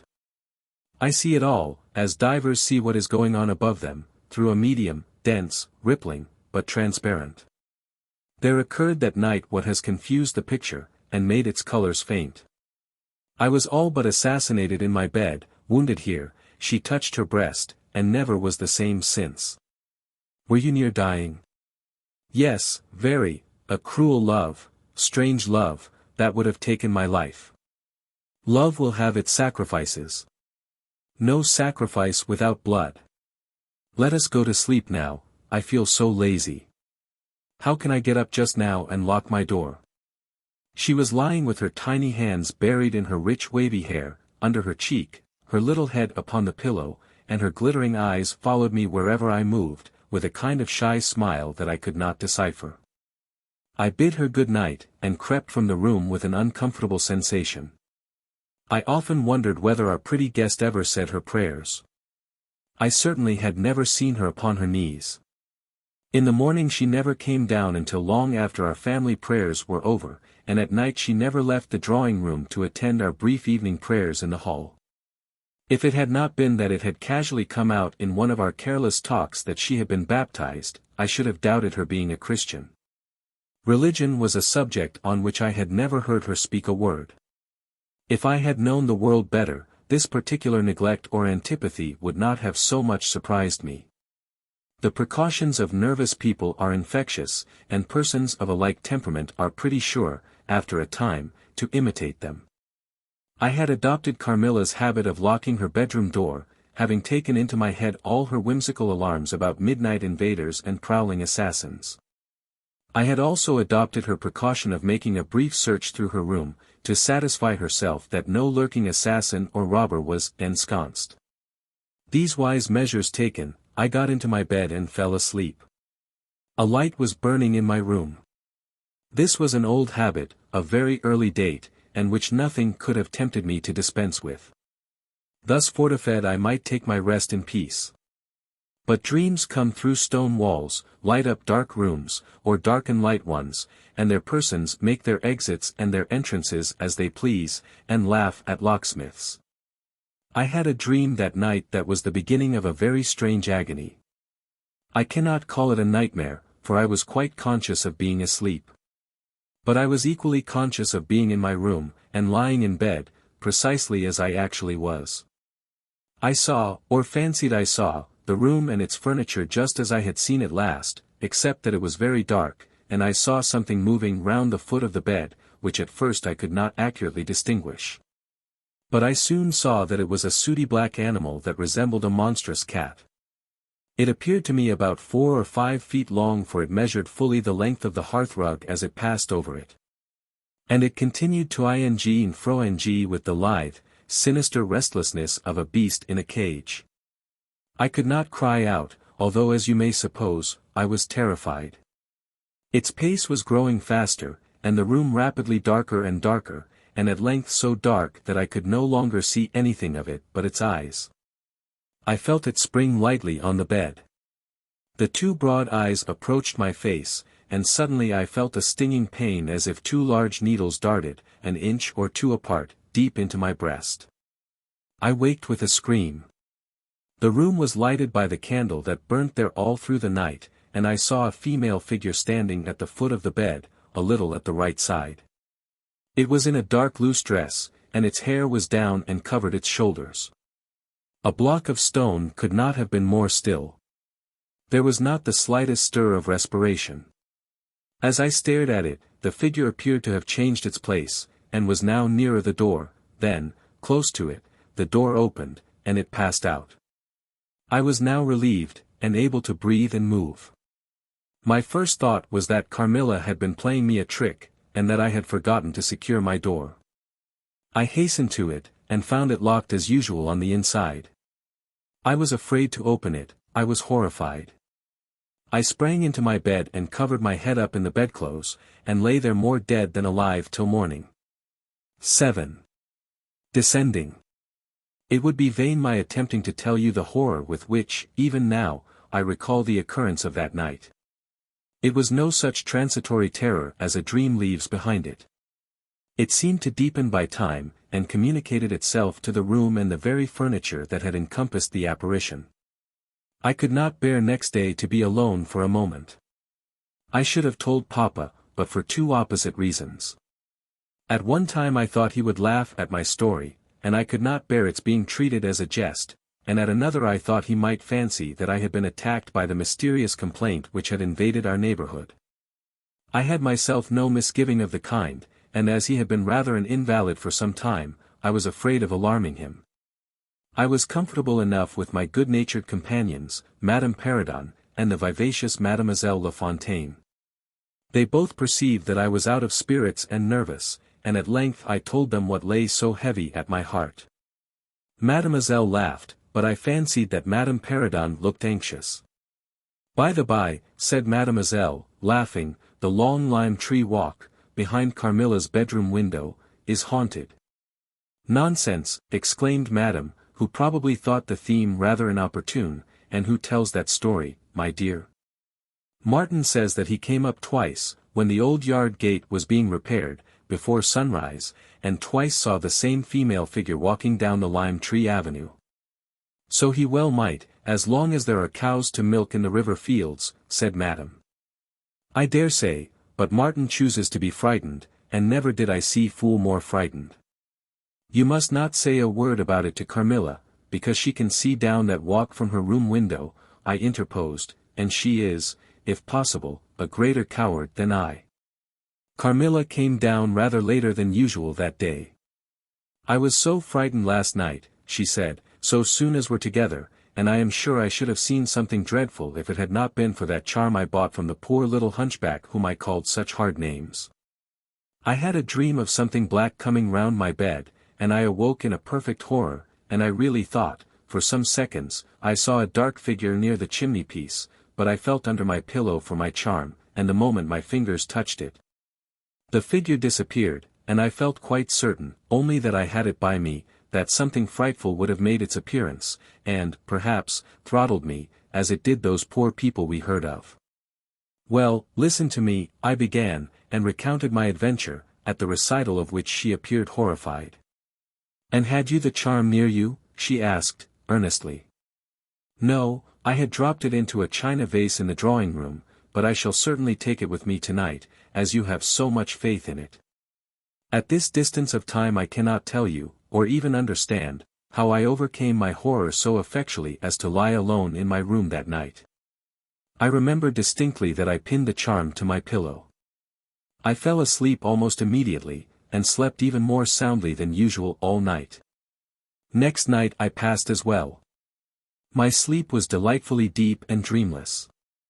But I wakened with a sense of lassitude and melancholy, which, however, did not exceed a degree that was almost luxurious. Well, I told you so, said Carmilla, when I described my quiet sleep, I had such delightful sleep myself last night. I pinned the charm to the breast of my nightdress. It was too far away the night before. I am quite sure it was all fancy, except the dreams. I used to think that evil spirits made dreams, but our doctor told me it is no such thing. Only a fever passing by, or some other malady, as they often do, he said, knocks at the door, and not being able to get in, passes on, with that alarm. And what do you think the charm is? Said I. It has been fumigated or immersed in some drug, and is an antidote against the malaria, she answered. Then it acts only on the body? Certainly. You don't suppose that evil spirits are frightened by bits of ribbon, or the perfumes of a druggist's shop? No, these complaints, wandering in the air, begin by trying the nerves, and so infect the brain, but before they can seize upon you, the antidote repels them. That I am sure is what the charm has done for us. It is nothing magical, it is simply natural. I should have been happier if I could have quite agreed with Carmilla, but I did my best, and the impression was a little losing its force. For some nights I slept profoundly. But still every morning I felt the same lassitude, and a languor weighed upon me all day. I felt myself a changed girl. A strange melancholy was stealing over me, a melancholy that I would not have interrupted. Dim thoughts of death began to open, and an idea that I was slowly sinking took gentle, and, somehow, not unwelcome, possession of me. If it was sad, the tone of mind which this induced was also sweet. Whatever it might be, my soul acquiesced in it. I would not admit that I was ill, I would not consent to tell my papa, or to have the doctor sent for. Carmilla became more devoted to me than ever, and her strange paroxysms of languid adoration more frequent. She used to gloat on me with increasing ardor the more my strength and spirits waned. This always shocked me like a momentary glare of insanity. Without knowing it, I was now in a pretty advanced stage of the strangest illness under which mortal ever suffered. There was an unaccountable fascination in its earlier symptoms that more than reconciled me to the incapacitating effect of that stage of the malady.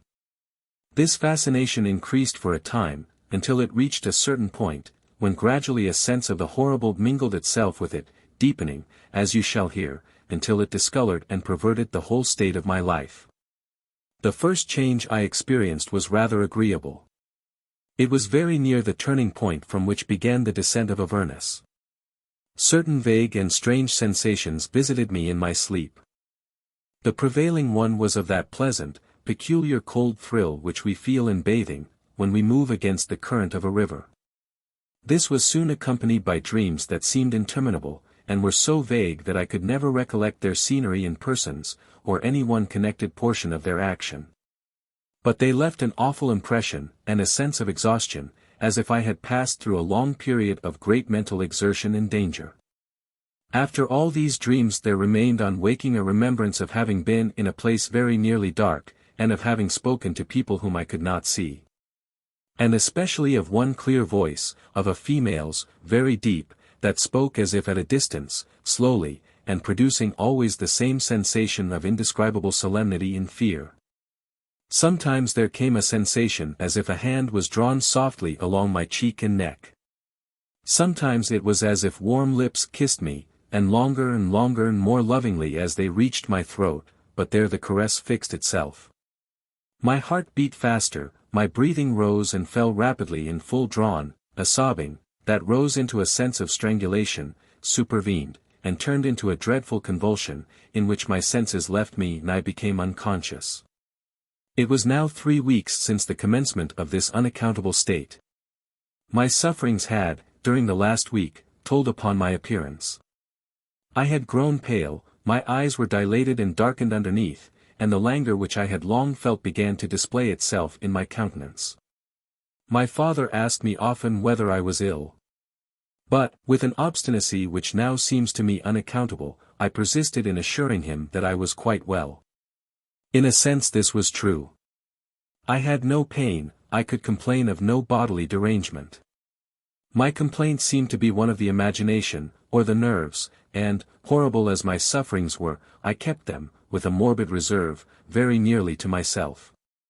It could not be that terrible complaint which the peasants called the upire, for I had now been suffering for 3 weeks, and they were seldom ill for much more than 3 days, when death put an end to their miseries. Carmilla complained of dreams and feverish sensations, but by no means of so alarming a kind as mine. I say that mine were extremely alarming. Had I been capable of comprehending my condition, would have invoked aid and advice on my knees. The narcotic of an unsuspected influence was acting upon me, and my perceptions were benumbed. I am going to tell you now of a dream that led immediately to an odd discovery. One night, instead of the voice I was accustomed to hear in the dark, I heard one, sweet and tender, and at the same time terrible, which said, "Your mother warns you to beware of the assassin." At the same time a light unexpectedly sprang up, and I saw Carmilla, standing, near the foot of my bed, in her white nightdress, bathed, from her chin to her feet, in one great stain of blood. I wakened with a shriek, possessed with the one idea that Carmilla was being murdered. I remember springing from my bed, and my next recollection is that of standing on the lobby, crying for help. Madame and Mademoiselle came scurrying out of their rooms in alarm, a lamp burned always on the lobby, and seeing me, they soon learned the cause of my terror. I insisted on our knocking at Carmilla's door. Our knocking was unanswered. It soon became a pounding and an uproar. We shrieked her name, but all was vain. We all grew frightened, for the door was locked. We hurried back, in panic, to my room. There we rang the bell long and furiously. If my father's room had been at that side of the house, we would have called him up at once to our aid. But, alas! He was quite out of hearing, and to reach him involved an excursion for which we none of us had courage. Servants, however, soon came running up the stairs. I had got on my dressing gown and slippers meanwhile, and my companions were already similarly furnished. Recognizing the voices of the servants on the lobby, we sallied out together. And having renewed, as fruitlessly, our summons at Carmilla's door, I ordered the men to force the lock. They did so, and we stood, holding our lights aloft, in the doorway, and so stared into the room. We called her by name. But there was still no reply.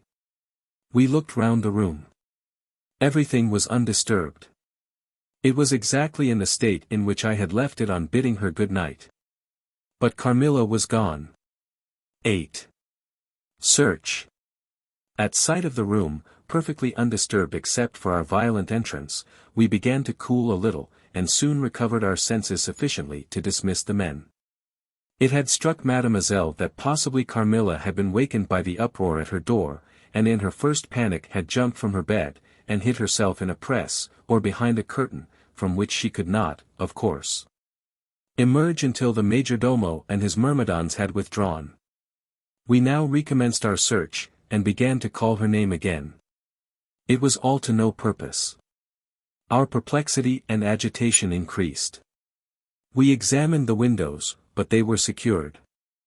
I implored of Carmilla, if she had concealed herself, to play this cruel trick no longer, to come out and to end our anxieties. It was all useless. I was by this time convinced that she was not in the room, nor in the dressing room, the door of which was still locked on this side. She could not have passed it. I was utterly puzzled. Had Carmilla discovered one of those secret passages which the old housekeeper said were known to exist in the Schloss, although the tradition of their exact situation had been lost? A little time would, no doubt, explain all, utterly perplexed as, for the present, we were. It was past 4 o'clock, and I preferred passing the remaining hours of darkness in Madame's room. Daylight brought no solution of the difficulty. The whole household, with my father at its head, was in a state of agitation next morning. Every part of the chateau was searched. The grounds were explored. No trace of the missing lady could be discovered. The stream was about to be dragged. My father was in distraction. What a tale to have to tell the poor girl's mother on her return. I, too, was almost beside myself, though my grief was quite of a different kind. The morning was passed in alarm and excitement. It was now 1 o'clock, and still no tidings. I ran up to Carmilla's room, and found her standing at her dressing table. I was astounded. I could not believe my eyes. She beckoned me to her with her pretty finger, in silence. Her face expressed extreme fear. I ran to her in an ecstasy of joy. I kissed and embraced her again and again. I ran to the bell and rang it vehemently, to bring others to the spot who might at once relieve my father's anxiety. "Dear Carmilla, what has become of you all this time? We have been in agonies of anxiety about you," I exclaimed. "Where have you been? How did you come back?" "Last night has been a night of wonders," she said. "For mercy's sake, explain all you can."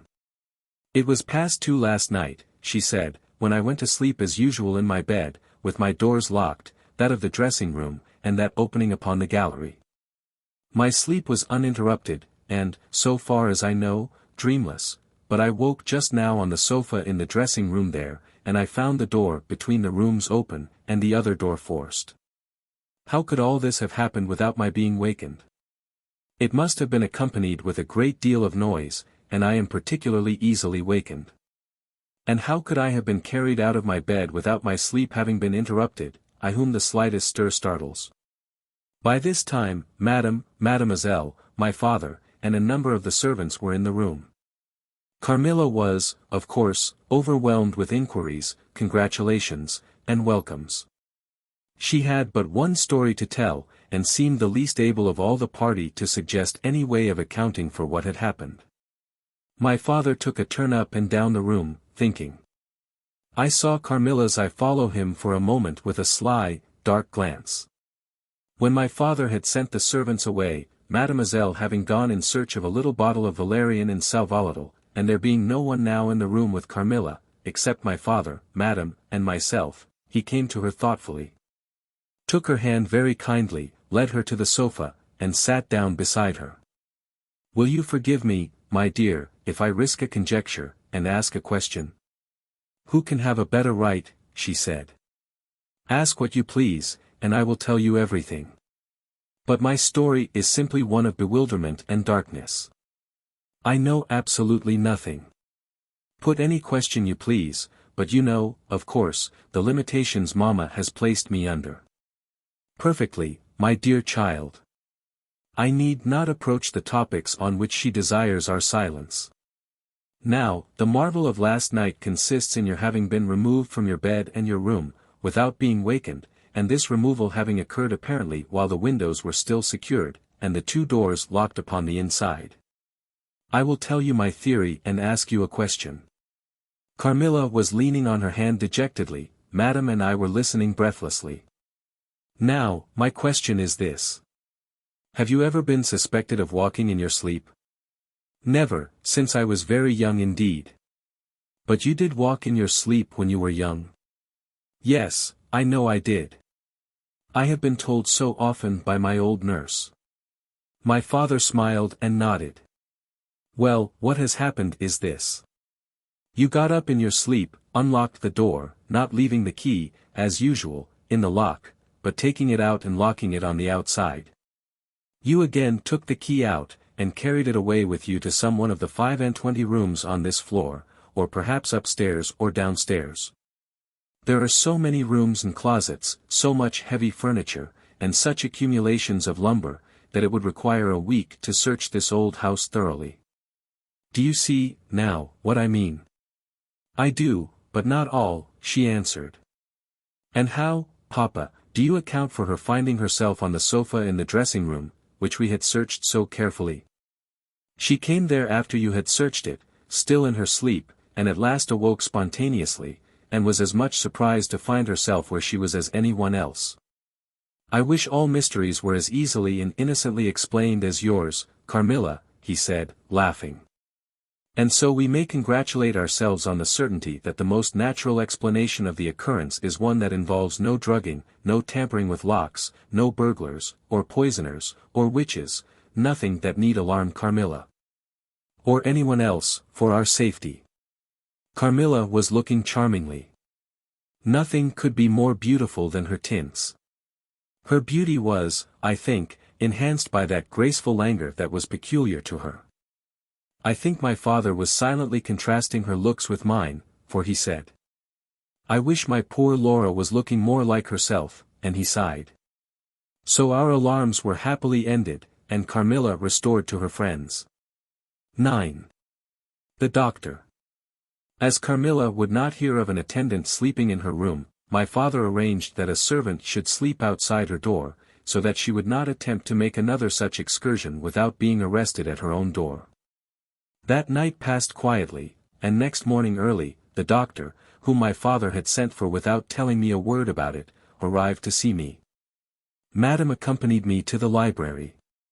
And there the grave little doctor, with white hair and spectacles, whom I mentioned before, was waiting to receive me. I told him my story, and as I proceeded he grew graver and graver. We were standing, he and I, in the recess of one of the windows, facing one another. When my statement was over, he leaned with his shoulders against the wall, and with his eyes fixed on me earnestly, with an interest in which was a dash of horror. After a minute's reflection, he asked Madame if he could see my father. He was sent for accordingly, and as he entered, smiling, he said, I dare say, doctor, you are going to tell me that I am an old fool for having brought you here. I hope I am.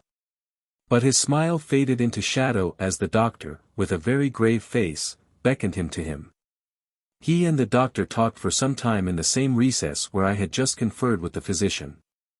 It seemed an earnest and argumentative conversation. The room is very large, and I and Madame stood together, burning with curiosity, at the farther end. Not a word could we hear, however, for they spoke in a very low tone, and the deep recess of the window quite concealed the doctor from view, and very nearly my father, whose foot, arm, and shoulder only could we see. And the voices were, I suppose, all the less audible for the sort of closet which the thick wall and window formed. After a time my father's face looked into the room. It was pale, thoughtful, and, I fancied, agitated. Laura, dear, come here for a moment. Madam, we shan't trouble you, the doctor says, at present. Accordingly I approached, for the first time a little alarmed, for, although I felt very weak, I did not feel ill. And strength, one always fancies, is a thing that may be picked up when we please. My father held out his hand to me, as I drew near, but he was looking at the doctor, and he said, "It certainly is very odd, I don't understand it quite. Laura, come here, dear, now attend to Dr. Spielsberg, and recollect yourself. You mentioned a sensation like that of 2 needles piercing the skin, somewhere about your neck, on the night when you experienced your first horrible dream. Is there still any soreness?" "None at all," I answered. "Can you indicate with your finger about the point at which you think this occurred?" "Very little below my throat, here," I answered. "I wore a morning dress, which covered the place I pointed to." "Now you can satisfy yourself," said the doctor. "You won't mind your papa's lowering your dress a very little. It is necessary, to detect a symptom of the complaint under which you have been suffering." I acquiesced. It was only an inch or 2 below the edge of my collar. "God bless me, so it is," exclaimed my father, growing pale. "You see it now with your own eyes," said the doctor, with a gloomy triumph. "What is it?" I exclaimed, beginning to be frightened. "Nothing, my dear young lady, but a small blue spot, about the size of the tip of your little finger. And now," he continued, turning to Papa, "the question is what is best to be done. Is there any danger?" I urged, in great trepidation. "I trust not, my dear," answered the doctor. "I don't see why you should not recover. I don't see why you should not begin immediately to get better. That is the point at which the sense of strangulation begins." "Yes," I answered. "And, recollect as well as you can, the same point was a kind of center of that thrill which you described just now, like the current of a cold stream running against you." "It may have been, I think it was. You see," he added, turning to my father. "Shall I say a word to Madam?" "Certainly," said my father. He called Madam to him, and said, "I find my young friend here far from well. It won't be of any great consequence, I hope.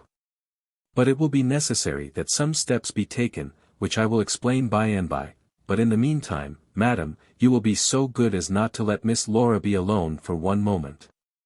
That is the only direction I need give for the present. It is indispensable. We may rely upon your kindness, Madam, I know," added my father. Madam satisfied him eagerly. "And you, dear Laura, I know you will observe the doctor's direction. I shall have to ask your opinion upon another patient, whose symptoms slightly resemble those of my daughter, that have just been detailed to you, very much milder in degree, but I believe quite of the same sort. She is a young lady, our guest. But as you say you will be passing this way again this evening, you can't do better than take your supper here, and you can then see her. She does not come down till the afternoon." "I thank you," said the doctor. "I shall be with you, then, at about 7 this evening." And then they repeated their directions to me and to Madam, and with this parting charge my father left us, and walked out with the doctor. And I saw them pacing together up and down between the road and the moat, on the grassy platform in front of the castle, evidently absorbed in earnest conversation. The doctor did not return. I saw him mount his horse there, take his leave, and ride away eastward through the forest. Nearly at the same time I saw the man arrive from Dranfield with the letters, and dismount and hand the bag to my father. In the meantime, Madam and I were both busy, lost in conjecture as to the reasons of the singular and earnest direction which the doctor and my father had concurred in imposing. Madam, as she afterwards told me, was afraid the doctor apprehended a sudden seizure, and that, without prompt assistance, I might either lose my life in a fit, or at least be seriously hurt. The interpretation did not strike me. And I fancied, perhaps luckily for my nerves, that the arrangement was prescribed simply to secure a companion, who would prevent my taking too much exercise, or eating unripe fruit, or doing any of the 50 foolish things to which young people are supposed to be prone. About half an hour after my father came in, he had a letter in his hand, and said. This letter had been delayed, it is from General Spielsdorf. He might have been here yesterday, he may not come till tomorrow, or he may be here today. He put the open letter into my hand, but he did not look pleased, as he used when a guest, especially one so much loved as the general, was coming. On the contrary, he looked as if he wished him at the bottom of the Red Sea. There was plainly something on his mind which he did not choose to divulge. "Papa, darling, will you tell me this?" said I, suddenly laying my hand on his arm, and looking, I am sure, imploringly in his face. "Perhaps," he answered, smoothing my hair caressingly over my eyes. "Does the doctor think me very ill?" "No, dear. He thinks, if right steps are taken, you will be quite well again, at least, on the high road to a complete recovery, in a day or two," he answered, a little dryly. "I wish our good friend, the general, had chosen any other time. That is, I wish you had been perfectly well to receive him. But do tell me, Papa," I insisted, "what does he think is the matter with me?" "Nothing. You must not plague me with questions," he answered, with more irritation than I ever remember him to have displayed before, and seeing that I looked wounded, I suppose, he kissed me, and added, "You shall know all about it in a day or two. That is, all that I know. In the meantime you are not to trouble your head about it." He turned and left the room, but came back before I had done wondering and puzzling over the oddity of all this. It was merely to say that he was going to Karnstein, and had ordered the carriage to be ready at 12, and that I and Madame should accompany him. He was going to see the priest who lived near those picturesque grounds, upon business, and as Carmilla had never seen them, she could follow, when she came down, with Mademoiselle, who would bring materials for what you call a picnic, which might be laid for us in the ruined castle. At 12 o'clock, accordingly, I was ready, and not long after, my father, Madame and I set out upon our projected drive. Passing the drawbridge we turned to the right, and follow the road over the steep Gothic bridge, westward, to reach the deserted village and ruined castle of Karnstein. No sylvan drive can be fancied prettier. The ground breaks into gentle hills and hollows, all clothed with beautiful wood, totally destitute of the comparative formality which artificial planting and early culture and pruning impart. The irregularities of the ground often lead the road out of its course, and cause it to wind beautifully round the sides of broken hollows and the steeper sides of the hills, among varieties of ground almost inexhaustible. Turning one of these points, we suddenly encountered our old friend, the general, riding towards us, attended by a mounted servant. His portmanteaus were following in a hired wagon, such as we term a cart. The general dismounted as we pulled up, and, after the usual greetings, was easily persuaded to accept the vacant seat in the carriage and send his horse on with his servant to the Schloss. Bereaved. It was about 10 months since we had last seen him, but that time had sufficed to make an alteration of years in his appearance. He had grown thinner. Something of gloom and anxiety had taken the place of that cordial serenity which used to characterize his features. His dark blue eyes, always penetrating, now gleamed with a sterner light from under his shaggy grey eyebrows. It was not such a change as grief alone usually induces, and angrier passions seem to have had their share in bringing it about. We had not long resumed our drive, when the general began to talk, with his usual soldierly directness, of the bereavement, as he termed it, which he had sustained in the death of his beloved niece and ward. And he then broke out in a tone of intense bitterness and fury, inveighing against the hellish arts to which she had fallen a victim, and expressing, with more exasperation than piety, his wonder that heaven should tolerate so monstrous an indulgence of the lusts and malignity of hell. My father, who saw at once that something very extraordinary had befallen, asked him, if not too painful to him, to detail the circumstances which he thought justified the strong terms in which he expressed himself. "I should tell you all with pleasure," said the general, "but you would not believe me." "Why should I not?" he asked. "Because," he answered testily, "you believe in nothing but what consists with your own prejudices and illusions. I remember when I was like you, but I have learned better." "Try me," said my father, I am not such a dogmatist as you suppose. Besides which, I very well know that you generally require proof for what you believe, and am, therefore, very strongly predisposed to respect your conclusions. You are right in supposing that I have not been led lightly into a belief in the marvelous, for what I have experienced is marvelous, and I have been forced by extraordinary evidence to credit that which ran counter, diametrically, to all my theories. I have been made the dupe of a preternatural conspiracy. Notwithstanding his professions of confidence in the general's penetration, I saw my father, at this point, glance at the general, with, as I thought, a marked suspicion of his sanity. The general did not see it, luckily. He was looking gloomily and curiously into the glades and vistas of the woods that were opening before us. "You are going to the ruins of Karnstein," he said. "Yes, it is a lucky coincidence. Do you know I was going to ask you to bring me there to inspect them? I have a special object in exploring. There is a ruined chapel, ain't there, with a great many tombs of that extinct family?" "So there are, highly interesting," said my father. "I hope you are thinking of claiming the title and estates." My father said this gaily, but the general did not recollect the laugh, or even the smile, which courtesy exacts for a friend's joke.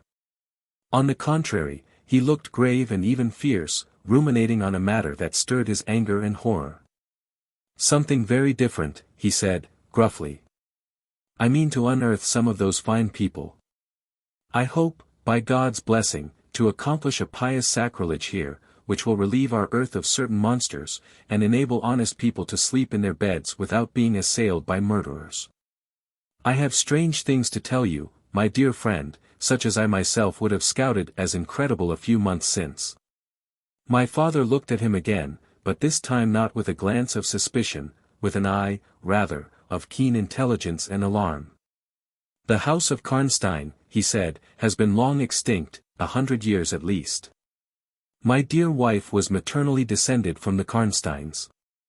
But the name and title have long ceased to exist. The castle is a ruin, the very village is deserted, it is 50 years since the smoke of a chimney was seen there, not a roof left." "Quite true. I have heard a great deal about that since I last saw you, a great deal that will astonish you. But I had better relate everything in the order in which it occurred," said the general. "You saw my dear ward, my child, I may call her. No creature could have been more beautiful, and only 3 months ago none more blooming." "Yes, poor thing. When I saw her last she certainly was quite lovely," said my father. "I was grieved and shocked more than I can tell you, my dear friend. I knew what a blow it was to you." He took the general's hand, and they exchanged a kind pressure. Tears gathered in the old soldier's eyes. He did not seek to conceal them. He said, "We have been very old friends. I knew you would feel for me, childless as I am." She had become an object of very near interest to me, and repaid my care by an affection that cheered my home and made my life happy. That is all gone. The years that remain to me on earth may not be very long. But by God's mercy I hope to accomplish a service to mankind before I die, and to subserve the vengeance of heaven upon the fiends who have murdered my poor child in the spring of her hopes and beauty. You said, just now, that you intended relating everything as it occurred, said my father. Pray do, I assure you that it is not mere curiosity that prompts me. By this time we had reached the point at which the Drunstall road, by which the general had come, diverges from the road which we were travelling to Karnstein. How far is it to the ruins? Inquired the general, looking anxiously forward. About half a league, answered my father. Pray let us hear the story you were so good as to promise. 11. The story. With all my heart, said the general, with an effort. And after a short pause in which to arrange his subject, he commenced one of the strangest narratives I ever heard. My dear child was looking forward with great pleasure to the visit you had been so good as to arrange for her to your charming daughter. Here he made me a gallant but melancholy bow. In the meantime we had an invitation to my old friend the Count Karlsfeld, whose Schloss is about 6 leagues to the other side of Karnstein. It was to attend the series of fêtes which, you remember, were given by him in honor of his illustrious visitor, the Grand Duke Charles. Yes, and very splendid, I believe, they were, said my father. Princely. But then his hospitalities are quite regal. He has Aladdin's lamp. The night from which my sorrow dates was devoted to a magnificent masquerade. The grounds were thrown open, the trees hung with colored lamps. There was such a display of fireworks as Paris itself had never witnessed. And such music, you know, is my weakness, such ravishing music. The finest instrumental band, perhaps, in the world, and the finest singers who could be collected from all the great operas in Europe. As you wandered through these fantastically illuminated grounds, the moonlighted chateau throwing a rosy light from its long rows of windows, you would suddenly hear these ravishing voices stealing from the silence of some grove. Or rising from boats upon the lake. I felt myself, as I looked and listened, carried back into the romance and poetry of my early youth. When the fireworks were ended, and the ball beginning, we returned to the noble suite of rooms that were thrown open to the dancers. A masked ball, you know, is a beautiful sight, but so brilliant a spectacle of the kind I never saw before. It was a very aristocratic assembly. I was myself almost the only nobody present. My dear child was looking quite beautiful. She wore no mask. Her excitement and delight added an unspeakable charm to her features, always lovely. I remarked a young lady, dressed magnificently, but wearing a mask, who appeared to me to be observing my ward with extraordinary interest. I had seen her, earlier in the evening, in the great hall, and again, for a few minutes, walking near us, on the terrace under the castle windows, similarly employed. A lady, also masked, richly and gravely dressed, and with a stately air, like a person of rank, accompanied her as a chaperone. Had the young lady not worn a mask, I could, of course, have been much more certain upon the question whether she was really watching my poor darling. I am now well assured that she was. We were now in one of the salons. My poor dear child had been dancing, and was resting a little in one of the chairs near the door. I was standing near. The two ladies I have mentioned had approached and the younger took the chair next my ward. While her companion stood beside me, and for a little time addressed herself, in a low tone, to her charge. Availing herself of the privilege of her mask, she turned to me, and in the tone of an old friend, and calling me by my name, opened a conversation with me, which piqued my curiosity a good deal. She referred to many scenes where she had met me, at court, and at distinguished houses.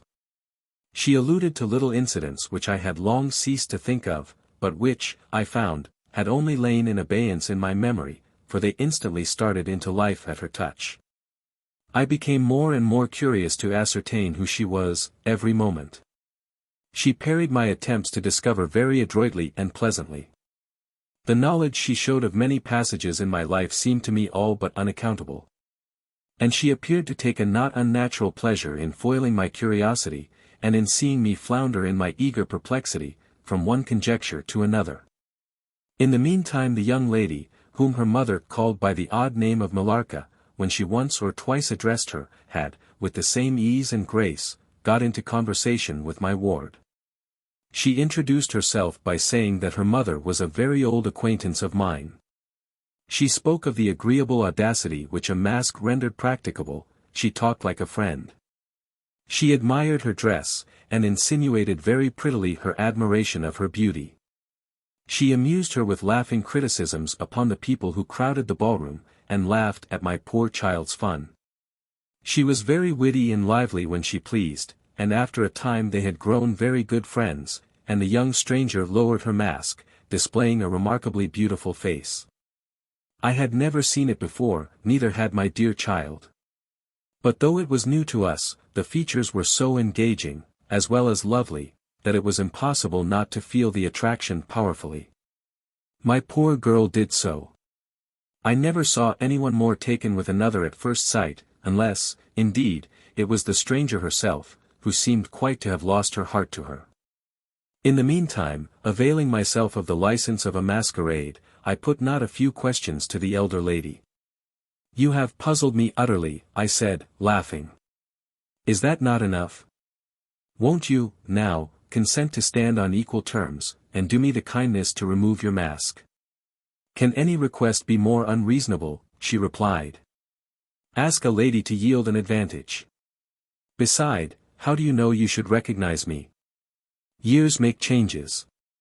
As you see, I said, with a bow, and, I suppose, a rather melancholy little laugh. As philosophers tell us, she said, and how do you know that a sight of my face would help you? I should take chance for that, I answered. It is vain trying to make yourself out an old woman, your figure betrays you. Years, nevertheless, have passed since I saw you, rather since you saw me, for that is what I am considering.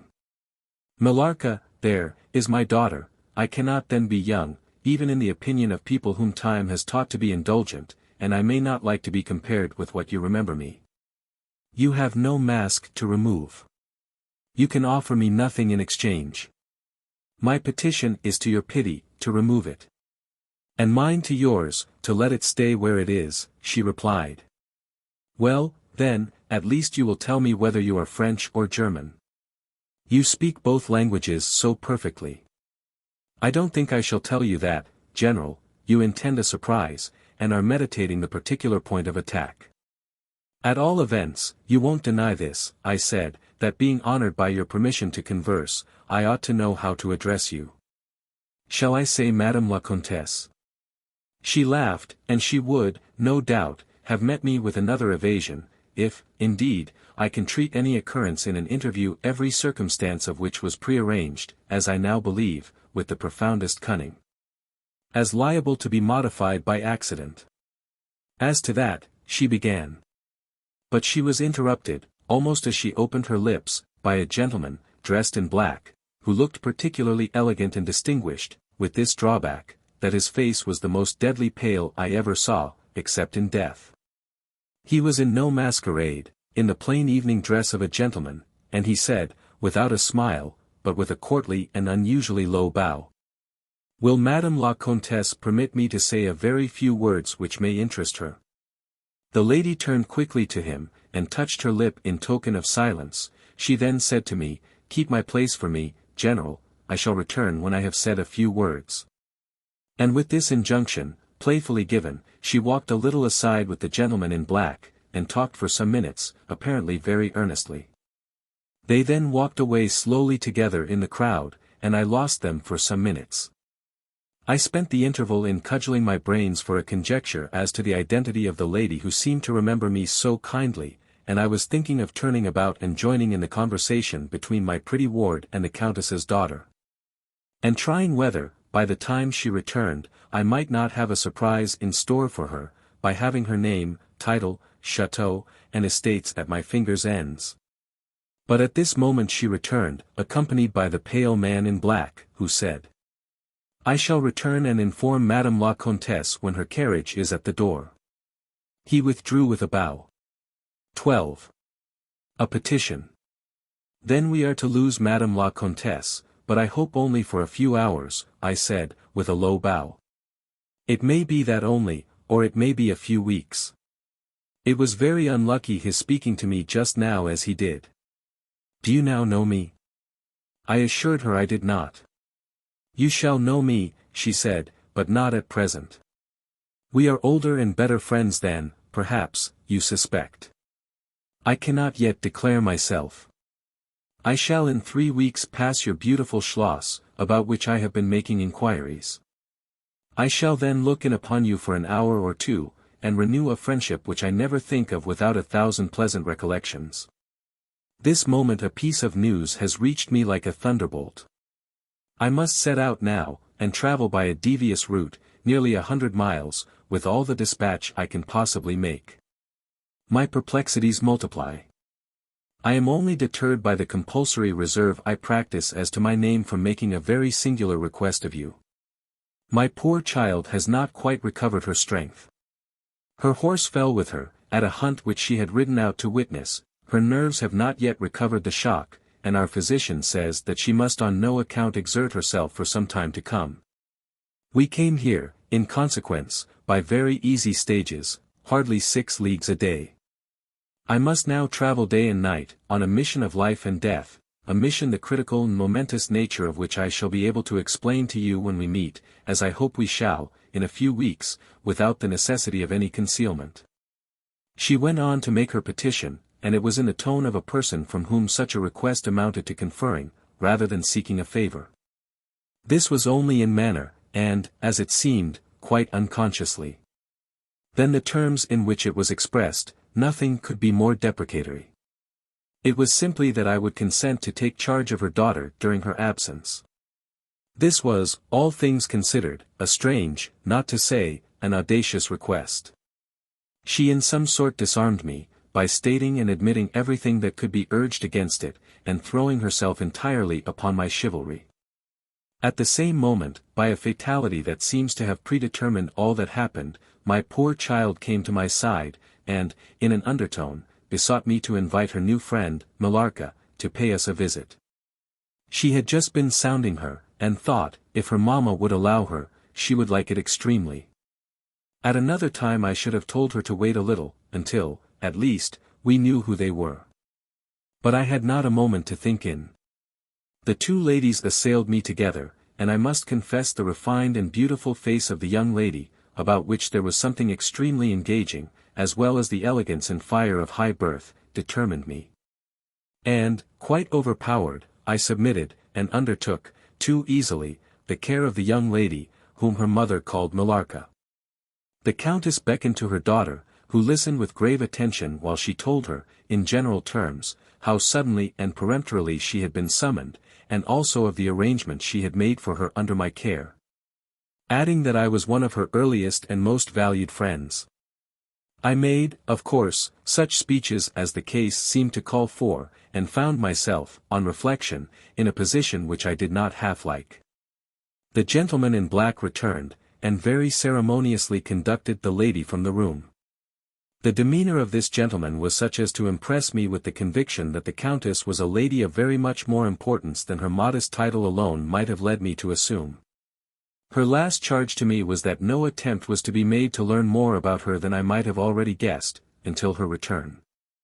Our distinguished host, whose guest she was, knew her reasons. But here, she said, neither I nor my daughter could safely remain for more than a day. I removed my mask imprudently for a moment, about an hour ago, and, too late, I fancied you saw me. So I resolved to seek an opportunity of talking a little to you. Had I found that you had seen me, I would have thrown myself on your high sense of honor to keep my secret some weeks. As it is, I am satisfied that you did not see me. But if you now suspect, or, on reflection, should suspect, who I am, I commit myself, in like manner, entirely to your honor. My daughter will observe the same secrecy, and I well know that you will, from time to time, remind her, lest she should thoughtlessly disclose it. She whispered a few words to her daughter, kissed her hurriedly twice, and went away, accompanied by the pale gentleman in black, and disappeared in the crowd. In the next room, said Millarca, there is a window that looks upon the hall door.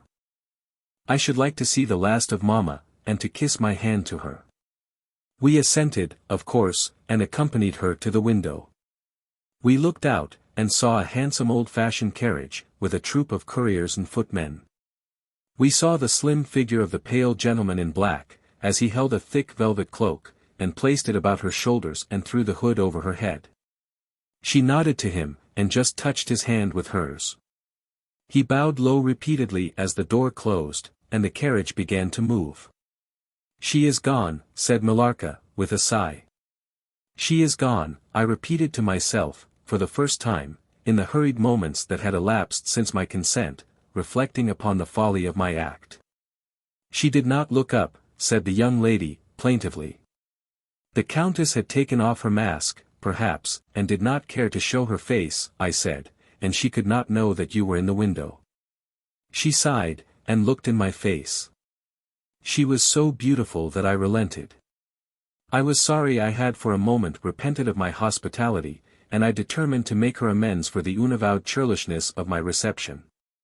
The young lady, replacing her mask, joined my ward in persuading me to return to the grounds, where the concert was soon to be renewed. We did so, and walked up and down the terrace that lies under the castle windows. Millarca became very intimate with us, and amused us with lively descriptions and stories of most of the great people whom we saw upon the terrace. I liked her more and more every minute. Her gossip, without being ill-natured, was extremely diverting to me, who had been so long out of the great world. I thought what life she would give to our sometimes lonely evenings at home. This ball was not over until the morning sun had almost reached the horizon. It pleased the Grand Duke to dance till then, so loyal people could not go away, or think of bed. We had just got through a crowded saloon, when my ward asked me what had become of Millarca. I thought she had been by her side, and she fancied she was by mine. The fact was, we had lost her. All my efforts to find her were vain. I feared that she had mistaken, in the confusion of a momentary separation from us, other people for her new friends, and had, possibly, pursued and lost them in the extensive grounds which were thrown open to us. Now, in its full force, I recognized a new folly in my having undertaken the charge of a young lady without so much as knowing her name. And fettered as I was by promises, of the reasons for imposing which I knew nothing, I could not even point my inquiries by saying that the missing young lady was the daughter of the countess who had taken her departure a few hours before. Morning broke. It was clear daylight before I gave up my search. It was not till near 2 o'clock next day that we heard anything of my missing charge. At about that time a servant knocked at my niece's door, to say that he had been earnestly requested by a young lady, who appeared to be in great distress, to make out where she could find the General Baron Spielsdorf and the young lady his daughter, in whose charge she had been left by her mother. There could be no doubt, notwithstanding the slight inaccuracy, that our young friend had turned up, and so she had. Would to heaven we had lost her. She told my poor child a story to account for her having failed to recover us for so long. Very late, she said, she had got to the housekeeper's bedroom in despair of finding us, and had then fallen into a deep sleep which, long as it was, had hardly sufficed to recruit her strength after the fatigues of the ball. That day Millarca came home with us. I was only too happy, after all, to have secured so charming a companion for my dear girl. 13. The Woodman. There soon, however, appeared some drawbacks.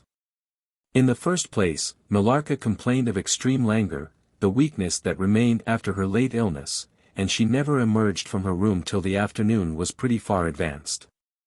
In the next place, it was accidentally discovered, although she always locked her door on the inside, and never disturbed the key from its place till she admitted the maid to assist at her toilet, that she was undoubtedly sometimes absent from her room in the very early morning, and at various times later in the day, before she wished it to be understood that she was stirring. She was repeatedly seen from the windows of the Schloss, in the first faint grey of the morning, walking through the trees, in an easterly direction, and looking like a person in a trance. This convinced me that she walked in her sleep. But this hypothesis did not solve the puzzle. How did she pass out from her room, leaving the door locked on the inside? How did she escape from the house without unbarring door or window? In the midst of my perplexities, an anxiety of a far more urgent kind presented itself. My dear child began to lose her looks and health, and that in a manner so mysterious, and even horrible, that I became thoroughly frightened. She was at first visited by appalling dreams, then, as she fancied, by a spectre, sometimes resembling Millarca, sometimes in the shape of a beast, indistinctly seen, walking round the foot of her bed, from side to side. Lastly came sensations. One, not unpleasant, but very peculiar, she said, resembled the flow of an icy stream against her breast. At a later time, she felt something like a pair of large needles pierce her, a little below the throat, with a very sharp pain. A few nights after, followed a gradual and convulsive sense of strangulation, then came unconsciousness. I could hear distinctly every word the kind old general was saying. Because by this time we were driving upon the short grass that spreads on either side of the road as you approach the roofless village which had not shown the smoke of a chimney for more than half a century. You may guess how strangely I felt as I heard my own symptoms so exactly described in those which had been experienced by the poor girl who, but for the catastrophe which followed, would have been at that moment a visitor at my father's chateau. You may suppose, also, how I felt as I heard him detail habits and mysterious peculiarities which were, in fact, those of our beautiful guest, Carmilla. A vista opened in the forest. We were on a sudden under the chimneys and gables of the ruined village, and the towers and battlements of the dismantled castle, round which gigantic trees are grouped, overhung us from a slight eminence. In a frightened dream I got down from the carriage, and in silence, for we had each abundant matter for thinking, we soon mounted the ascent, and were among the spacious chambers, winding stairs, and dark corridors of the castle. And this was once the palatial residence of the Karnsteins, said the old general at length, as from a great window he looked out across the village, and saw the wide, undulating expanse of forest. It was a bad family, and here its blood-stained annals were written, he continued. It is hard that they should, after death, continue to plague the human race with their atrocious lusts. That is the chapel of the Karnsteins, down there. He pointed down to the grey walls of the Gothic building partly visible through the foliage, a little way down the steep. And I hear the axe of a woodman, he added, busy among the trees that surround it. He possibly may give us the information of which I am in search, and point out the grave of Mircalla, Countess of Karnstein. These rustics preserve the local traditions of great families, whose stories die out among the rich and titled so soon as the families themselves become extinct. We have a portrait, at home, of Mircalla, the Countess Karnstein. Should you like to see it? Asked my father. Time enough, dear friend, replied the general. I believe that I have seen the original. And one motive which has led me to you earlier than I at first intended, was to explore the chapel which we are now approaching. What? See the Countess Mircalla, exclaimed my father, why, she has been dead more than a century. Not so dead as you fancy, I am told, answered the general. I confess, general, you puzzle me utterly, replied my father, looking at him, I fancied, for a moment with a return of the suspicion I detected before. But although there was anger and detestation, at times, in the old general's manner, there was nothing flighty.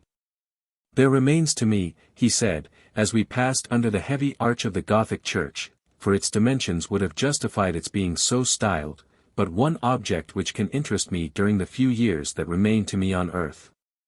And that is to wreak on her the vengeance which, I thank God, may still be accomplished by a mortal arm. What vengeance can you mean? Asked my father, in increasing amazement. I mean, to decapitate the monster, he answered, with a fierce flush, and a stamp that echoed mournfully through the hollow ruin, and his clenched hand was at the same moment raised, as if it grasped the handle of an axe, while he shook it ferociously in the air. What? Exclaimed my father, more than ever bewildered. To strike her head off. Cut her head off. Aye, with a hatchet, with a spade, or with anything that can cleave through her murderous throat. You shall hear, he answered, trembling with rage. And hurrying forward he said. That beam will answer for a seat, your dear child is fatigued, let her be seated, and I will, in a few sentences, close my dreadful story. The squared block of wood, which lay on the grass-grown pavement of the chapel, formed a bench on which I was very glad to seat myself, and in the meantime the general called to the woodman, who had been removing some boughs which leaned upon the old walls. And, axe in hand, the hardy old fellow stood before us. He could not tell us anything of these monuments. But there was an old man, he said, a ranger of this forest, at present sojourning in the house of the priest, about 2 miles away, who could point out every monument of the old Karnstein family. And, for a trifle, he undertook to bring him back with him, if we would lend him one of our horses, in little more than half an hour. Have you been long employed about this forest? Asked my father of the old man. I have been a woodman here, he answered in his patois, under the forester, all my days, so has my father before me, and so on, as many generations as I can count up. I could show you the very house in the village here, in which my ancestors lived. How came the village to be deserted? Asked the general. It was troubled by revenants, sir. Several were tracked to their graves, there detected by the usual tests, and extinguished in the usual way, by decapitation, by the stake, and by burning, but not until many of the villagers were killed.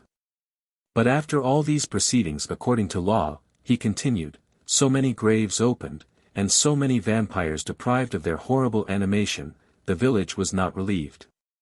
But a Moravian nobleman, who happened to be travelling this way, heard how matters were, and being skilled, as many people are in his country, in such affairs, he offered to deliver the village from its tormentor.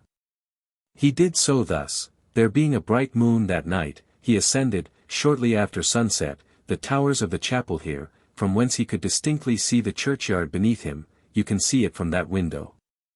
From this point he watched until he saw the vampire come out of his grave, and place near it the linen clothes in which he had been folded, and then glide away towards the village to plague its inhabitants. The stranger, having seen all this, came down from the steeple, took the linen wrappings of the vampire, and carried them up to the top of the tower, which he again mounted. When the vampire returned from his prowlings and missed his clothes, he cried furiously to the Moravian, whom he saw at the summit of the tower, and who, in reply, beckoned him to ascend and take them. Whereupon the vampire, accepting his invitation, began to climb the steeple, and so soon as he had reached the battlements, the Moravian, with a stroke of his sword, clove his skull in twain, hurling him down to the churchyard, whither, descending by the winding stairs, the stranger followed and cut his head off, and next day delivered it and the body to the villagers, who duly impaled and burnt them. This Moravian nobleman had authority from the then head of the family to remove the tomb of Mircalla, Countess Karnstein, which he did effectually, so that in a little while its site was quite forgotten. "Can you point out where it stood?" asked the general, eagerly. The forester shook his head, and smiled. "Not a soul living could tell you that now," he said, "besides, they say her body was removed, but no one is sure of that either." Having thus spoken, as time pressed, he dropped his axe and departed, leaving us to hear the remainder of the general's strange story. 14. The meeting. "My beloved child," he resumed, "was now growing rapidly worse. The physician who attended her had failed to produce the slightest impression on her disease, for such I then supposed it to be. He saw my alarm, and suggested a consultation. I called in an abler physician, from Graz. Several days elapsed before he arrived. He was a good and pious, as well as a learned man. Having seen my poor ward together, they withdrew to my library to confer and discuss. I, from the adjoining room, where I awaited their summons, heard these two gentlemen's voices raised in something sharper than a strictly philosophical discussion. I knocked at the door and entered. I found the old physician from Graz maintaining his theory. His rival was combating it with undisguised ridicule, accompanied with bursts of laughter. This unseemly manifestation subsided and the altercation ended on my entrance. "Sir," said my first physician, "my learned brother seems to think that you want a conjurer, and not a doctor." "Pardon me," said the old physician from Graz, looking displeased, "I shall state my own view of the case in my own way another time. I grieve, Monsieur le General, that by my skill and science I can be of no use. Before I go I shall do myself the honor to suggest something to you." He seemed thoughtful, and sat down at a table and began to write. Profoundly disappointed, I made my bow, and as I turned to go, the other doctor pointed over his shoulder to his companion who was writing, and then, with a shrug, significantly touched his forehead. This consultation, then, left me precisely where I was.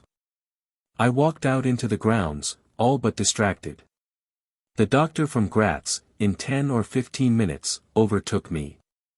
He apologized for having followed me, but said that he could not conscientiously take his leave without a few words more. He told me that he could not be mistaken, no natural disease exhibited the same symptoms, and that death was already very near. There remained, however, a day, or possibly 2, of life. If the fatal seizure were at once arrested, with great care and skill her strength might possibly return. But all hung now upon the confines of the irrevocable. One more assault might extinguish the last spark of vitality which is, every moment, ready to die. And what is the nature of the seizure you speak of? I entreated. I have stated all fully in this note, which I place in your hands upon the distinct condition that you send for the nearest clergyman, and open my letter in his presence, and on no account read it till he is with you. You would despise it else, and it is a matter of life and death. Should the priest fail you, then, indeed, you may read it. He asked me, before taking his leave finally, whether I would wish to see a man curiously learned upon the very subject, which, after I had read his letter, would probably interest me above all others. And he urged me earnestly to invite him to visit him there. And so took his leave. The ecclesiastic was absent, and I read the letter by myself. At another time, or in another case, it might have excited my ridicule. But into what quackeries will not people rush for a last chance, where all accustomed means have failed, and the life of a beloved object is at stake? Nothing, you will say, could be more absurd than the learned man's letter. It was monstrous enough to have consigned him to a madhouse. He said that the patient was suffering from the visits of a vampire. The punctures which she described as having occurred near the throat, were, he insisted, the insertion of those two long, thin, and sharp teeth which, it is well known, are peculiar to vampires. And there could be no doubt, he added, as to the well-defined presence of the small livid mark which all concurred in describing as that induced by the demon's lips. And every symptom described by the sufferer was in exact conformity with those recorded in every case of a similar visitation. Being myself wholly skeptical as to the existence of any such portent as the vampire, the supernatural theory of the good doctor furnished, in my opinion, but another instance of learning and intelligence oddly associated with some one hallucination. I was so miserable, however, that, rather than try nothing, I acted upon the instructions of the letter. I concealed myself in the dark dressing-room, that opened upon the poor patient's room, in which a candle was burning, and watched there till she was fast asleep.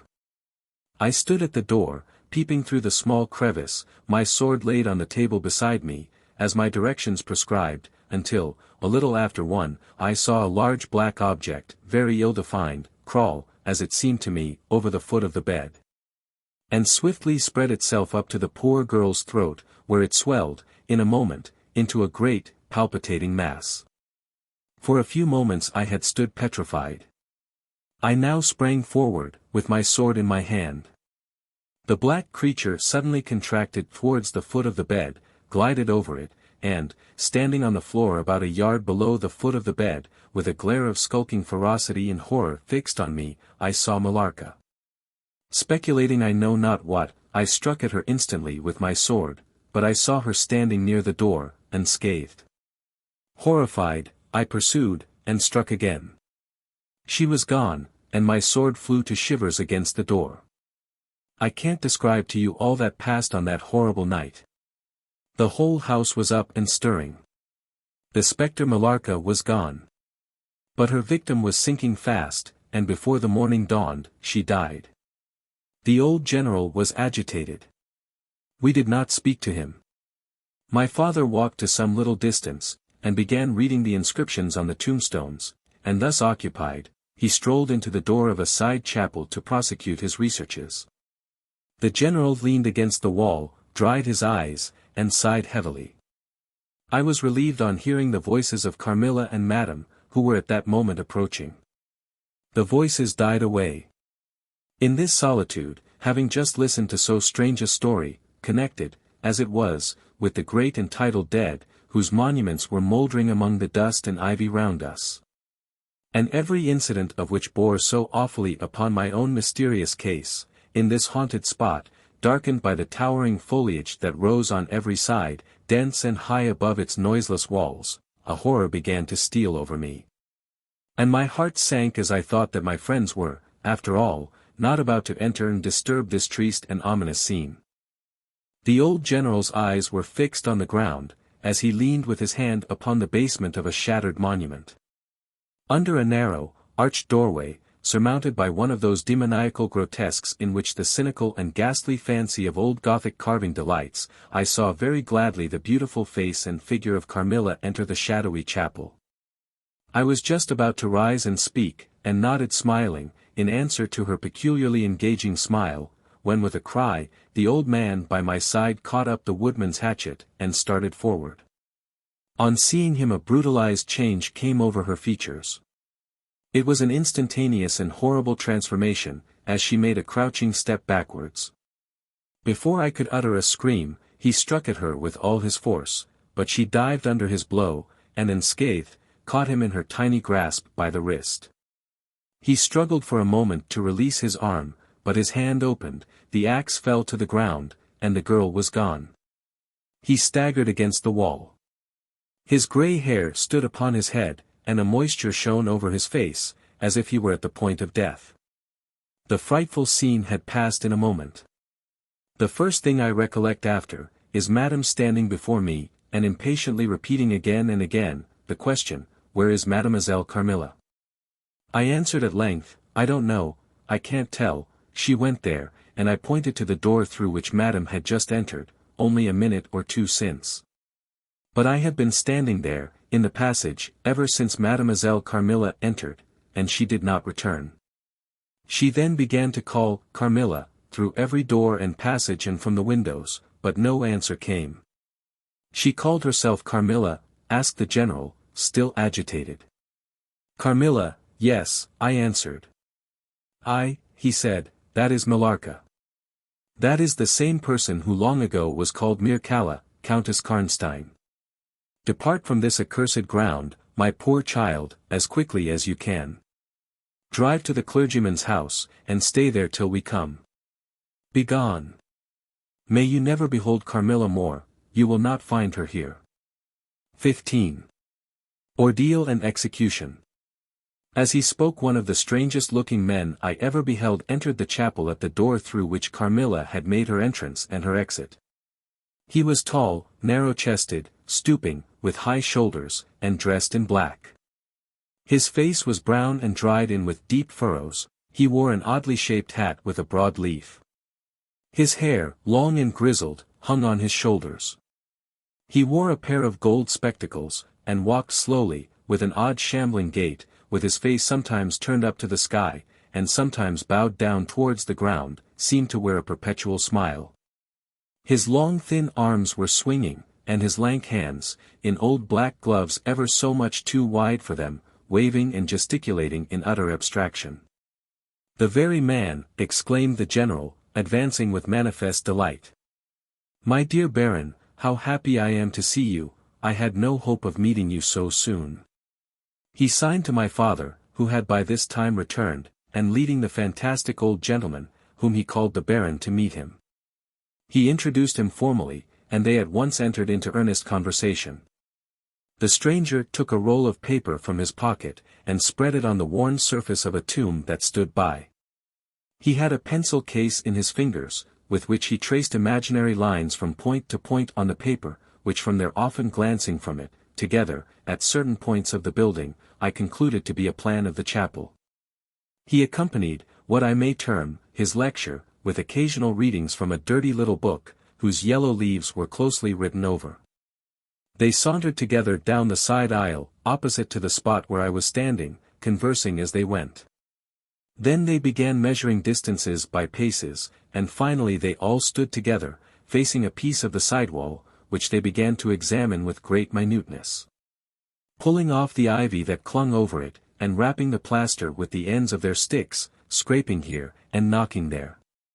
At length they ascertained the existence of a broad marble tablet, with letters carved in relief upon it.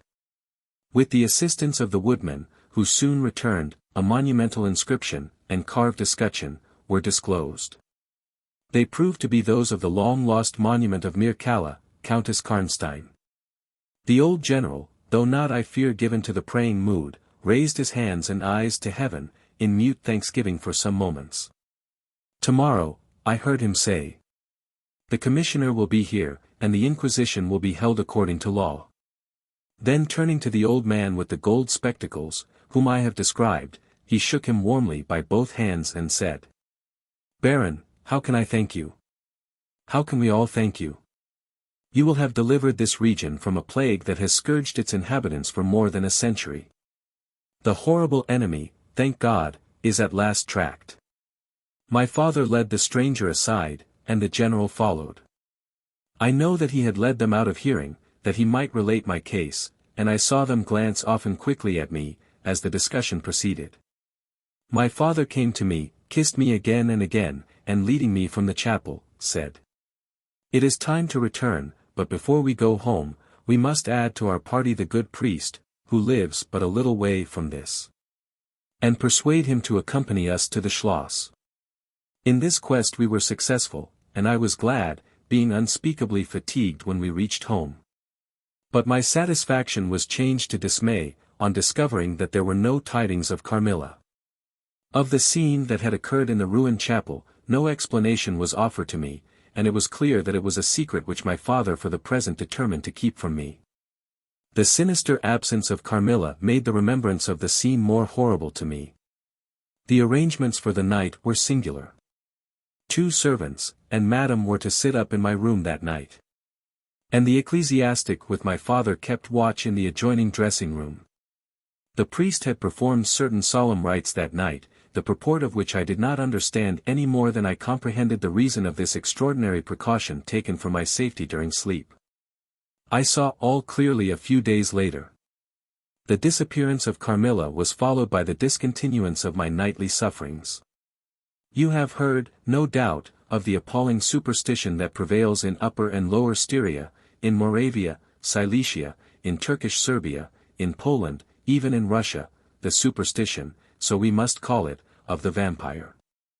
If human testimony, taken with every care and solemnity, judicially, before commissions innumerable, each consisting of many members, all chosen for integrity in intelligence, and constituting reports more voluminous perhaps than exist upon any one other class of cases, is worth anything, it is difficult to deny, or even to doubt the existence of such a phenomenon as the vampire. For my part, one have heard no theory by which to explain what I myself have witnessed and experienced, other than that supplied by the ancient and well-attested belief of the country. The next day the formal proceedings took place in the chapel of Karnstein. The grave of the Countess Mircalla was opened, and the general and my father recognized each his perfidious and beautiful guest, in the face now disclosed to view. The features, though 150 years had passed since her funeral, were tinted with the warmth of life. Her eyes were open, no cadaverous smell exhaled from the coffin. The 2 medical men, one officially present, the other on the part of the promoter of the inquiry, attested the marvelous fact that there was a faint but appreciable respiration, and a corresponding action of the heart. The limbs were perfectly flexible, the flesh elastic, and the leaden coffin floated with blood, in which to a depth of 7 inches, the body lay immersed. Here then, were all the admitted signs and proofs of vampirism. The body, therefore, in accordance with the ancient practice, was raised, and a sharp stake driven through the heart of the vampire, who uttered a piercing shriek at the moment. In all respects such as might escape from a living person in the last agony. Then the head was struck off, and a torrent of blood flowed from the severed neck. The body and head was next placed on a pile of wood, and reduced to ashes, which were thrown upon the river and borne away, and that territory has never since been plagued by the visits of a vampire. My father has a copy of the report of the Imperial Commission, with the signatures of all who were present at these proceedings, attached in verification of the statement. It is from this official paper that I have summarized my account of this last shocking scene. 16. Conclusion. I write all this you suppose with composure. But far from it, I cannot think of it without agitation. Nothing but your earnest desire so repeatedly expressed, could have induced me to sit down to a task that has unstrung my nerves for months to come, and reinduced a shadow of the unspeakable horror which years after my deliverance continued to make my days and nights dreadful, and solitude insupportably terrific. Let me add a word or two about that quaint Baron Vordenberg, to whose curious lore we were indebted for the discovery of the Countess Mircalla's grave. He had taken up his abode in Graz, where, living upon a mere pittance, which was all that remained to him of the once princely estates of his family, in Upper Styria, he devoted himself to the minute and laborious investigation of the marvelously authenticated tradition of vampirism. He had at his fingers' ends all the great and little works upon the subject. Magia Posthuma, Phlegon de Mirabilibus, Augustinus de Cura pro Mortuis, Philosophicae et Christiani Cogitations de Vampiris, by John Christopher Herenberg. And 1,000 others, among which I remember only a few of those which he lent to my father. He had a voluminous digest of all the judicial cases, from which he had extracted a system of principles that appear to govern, some always, and others occasionally only, the condition of the vampire. I may mention, in passing, that the deadly pallor attributed to that sort of revenants, is a mere melodramatic fiction. They present, in the grave, and when they show themselves in human society, the appearance of healthy life. When disclosed to light in their coffins, they exhibit all the symptoms that are enumerated as those which proved the vampire life of the long-dead Countess Karnstein. How they escape from their graves and return to them for certain hours every day, without displacing the clay or leaving any trace of disturbance in the state of the coffin or the cerements, has always been admitted to be utterly inexplicable. The amphibious existence of the vampire is sustained by daily renewed slumber in the grave. Its horrible lust for living blood supplies the vigor of its waking existence. The vampire is prone to be fascinated with an engrossing vehemence, resembling the passion of love, by particular persons. In pursuit of these it will exercise inexhaustible patience and stratagem, for access to a particular object may be obstructed in 100 ways. It will never desist until it has satiated its passion, and drained the very life of its coveted victim. But it will, in these cases, husband and protract its murderous enjoyment with the refinement of an epicure, and heighten it by the gradual approaches of an artful courtship. In these cases it seems to yearn for something like sympathy and consent. In ordinary ones it goes direct to its object, overpowers with violence, and strangles and exhausts often at a single feast. The vampire is, apparently, subject, in certain situations, to special conditions. In the particular instance of which I have given you a relation, Mircalla seemed to be limited to a name which, if not her real one, should at least reproduce, without the omission or addition of a single letter, those, as we say, anagrammatically, which compose it. Carmilla did this, so did Millarca. My father related to the Baron Vordenberg, who remained with us for 2 or 3 weeks after the expulsion of Carmilla, the story about the Moravian nobleman and the vampire at Karnstein churchyard. And then he asked the Baron how he had discovered the exact position of the long-concealed tomb of the Countess Mircalla. The Baron's grotesque features puckered up into a mysterious smile, he looked down, still smiling on his worn spectacle case and fumbled with it. Then looking up, he said, "I have many journals, and other papers, written by that remarkable man. The most curious among them is one treating of the visit of which you speak, to Karnstein. The tradition, of course, discolors and distorts a little.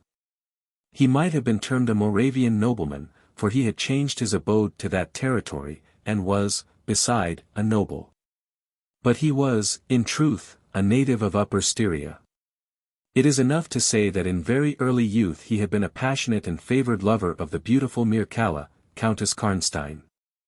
Her early death plunged him into inconsolable grief. It is the nature of vampires to increase and multiply, but according to an ascertained and ghostly law. Assume, at starting, a territory perfectly free from that pest. How does it begin, and how does it multiply itself? I will tell you. A person, more or less wicked, puts an end to himself. A suicide, under certain circumstances, becomes a vampire. That spectre visits living people in their slumbers, they die, and almost invariably, in the grave, develop into vampires. This happened in the case of the beautiful Mircalla, who was haunted by one of those demons. My ancestor, Vordenberg, whose title I still bear, soon discovered this, and in the course of the studies to which he devoted himself, learned a great deal more. Among other things, he concluded that suspicion of vampirism would probably fall, sooner or later, upon the dead countess, who in life had been his idol. He conceived a horror, be she what she might, of her remains being profaned by the outrage of a posthumous execution. He has left a curious paper to prove that the vampire, on its expulsion from its amphibious existence, is projected into a far more horrible life, and he resolved to save his once beloved Mircalla from this. He adopted the stratagem of a journey here, a pretended removal of her remains, and a real obliteration of her monument. When age had stolen upon him, and from the veil of years, he looked back on the scenes he was leaving, he considered, in a different spirit, what he had done, and a horror took possession of him. He made the tracings and notes which have guided me to the very spot, and drew up a confession of the deception that he had practiced. If he had intended any further action in this matter, death prevented him. And the hand of a remote descendant has, too late for many, directed the pursuit to the lair of the beast.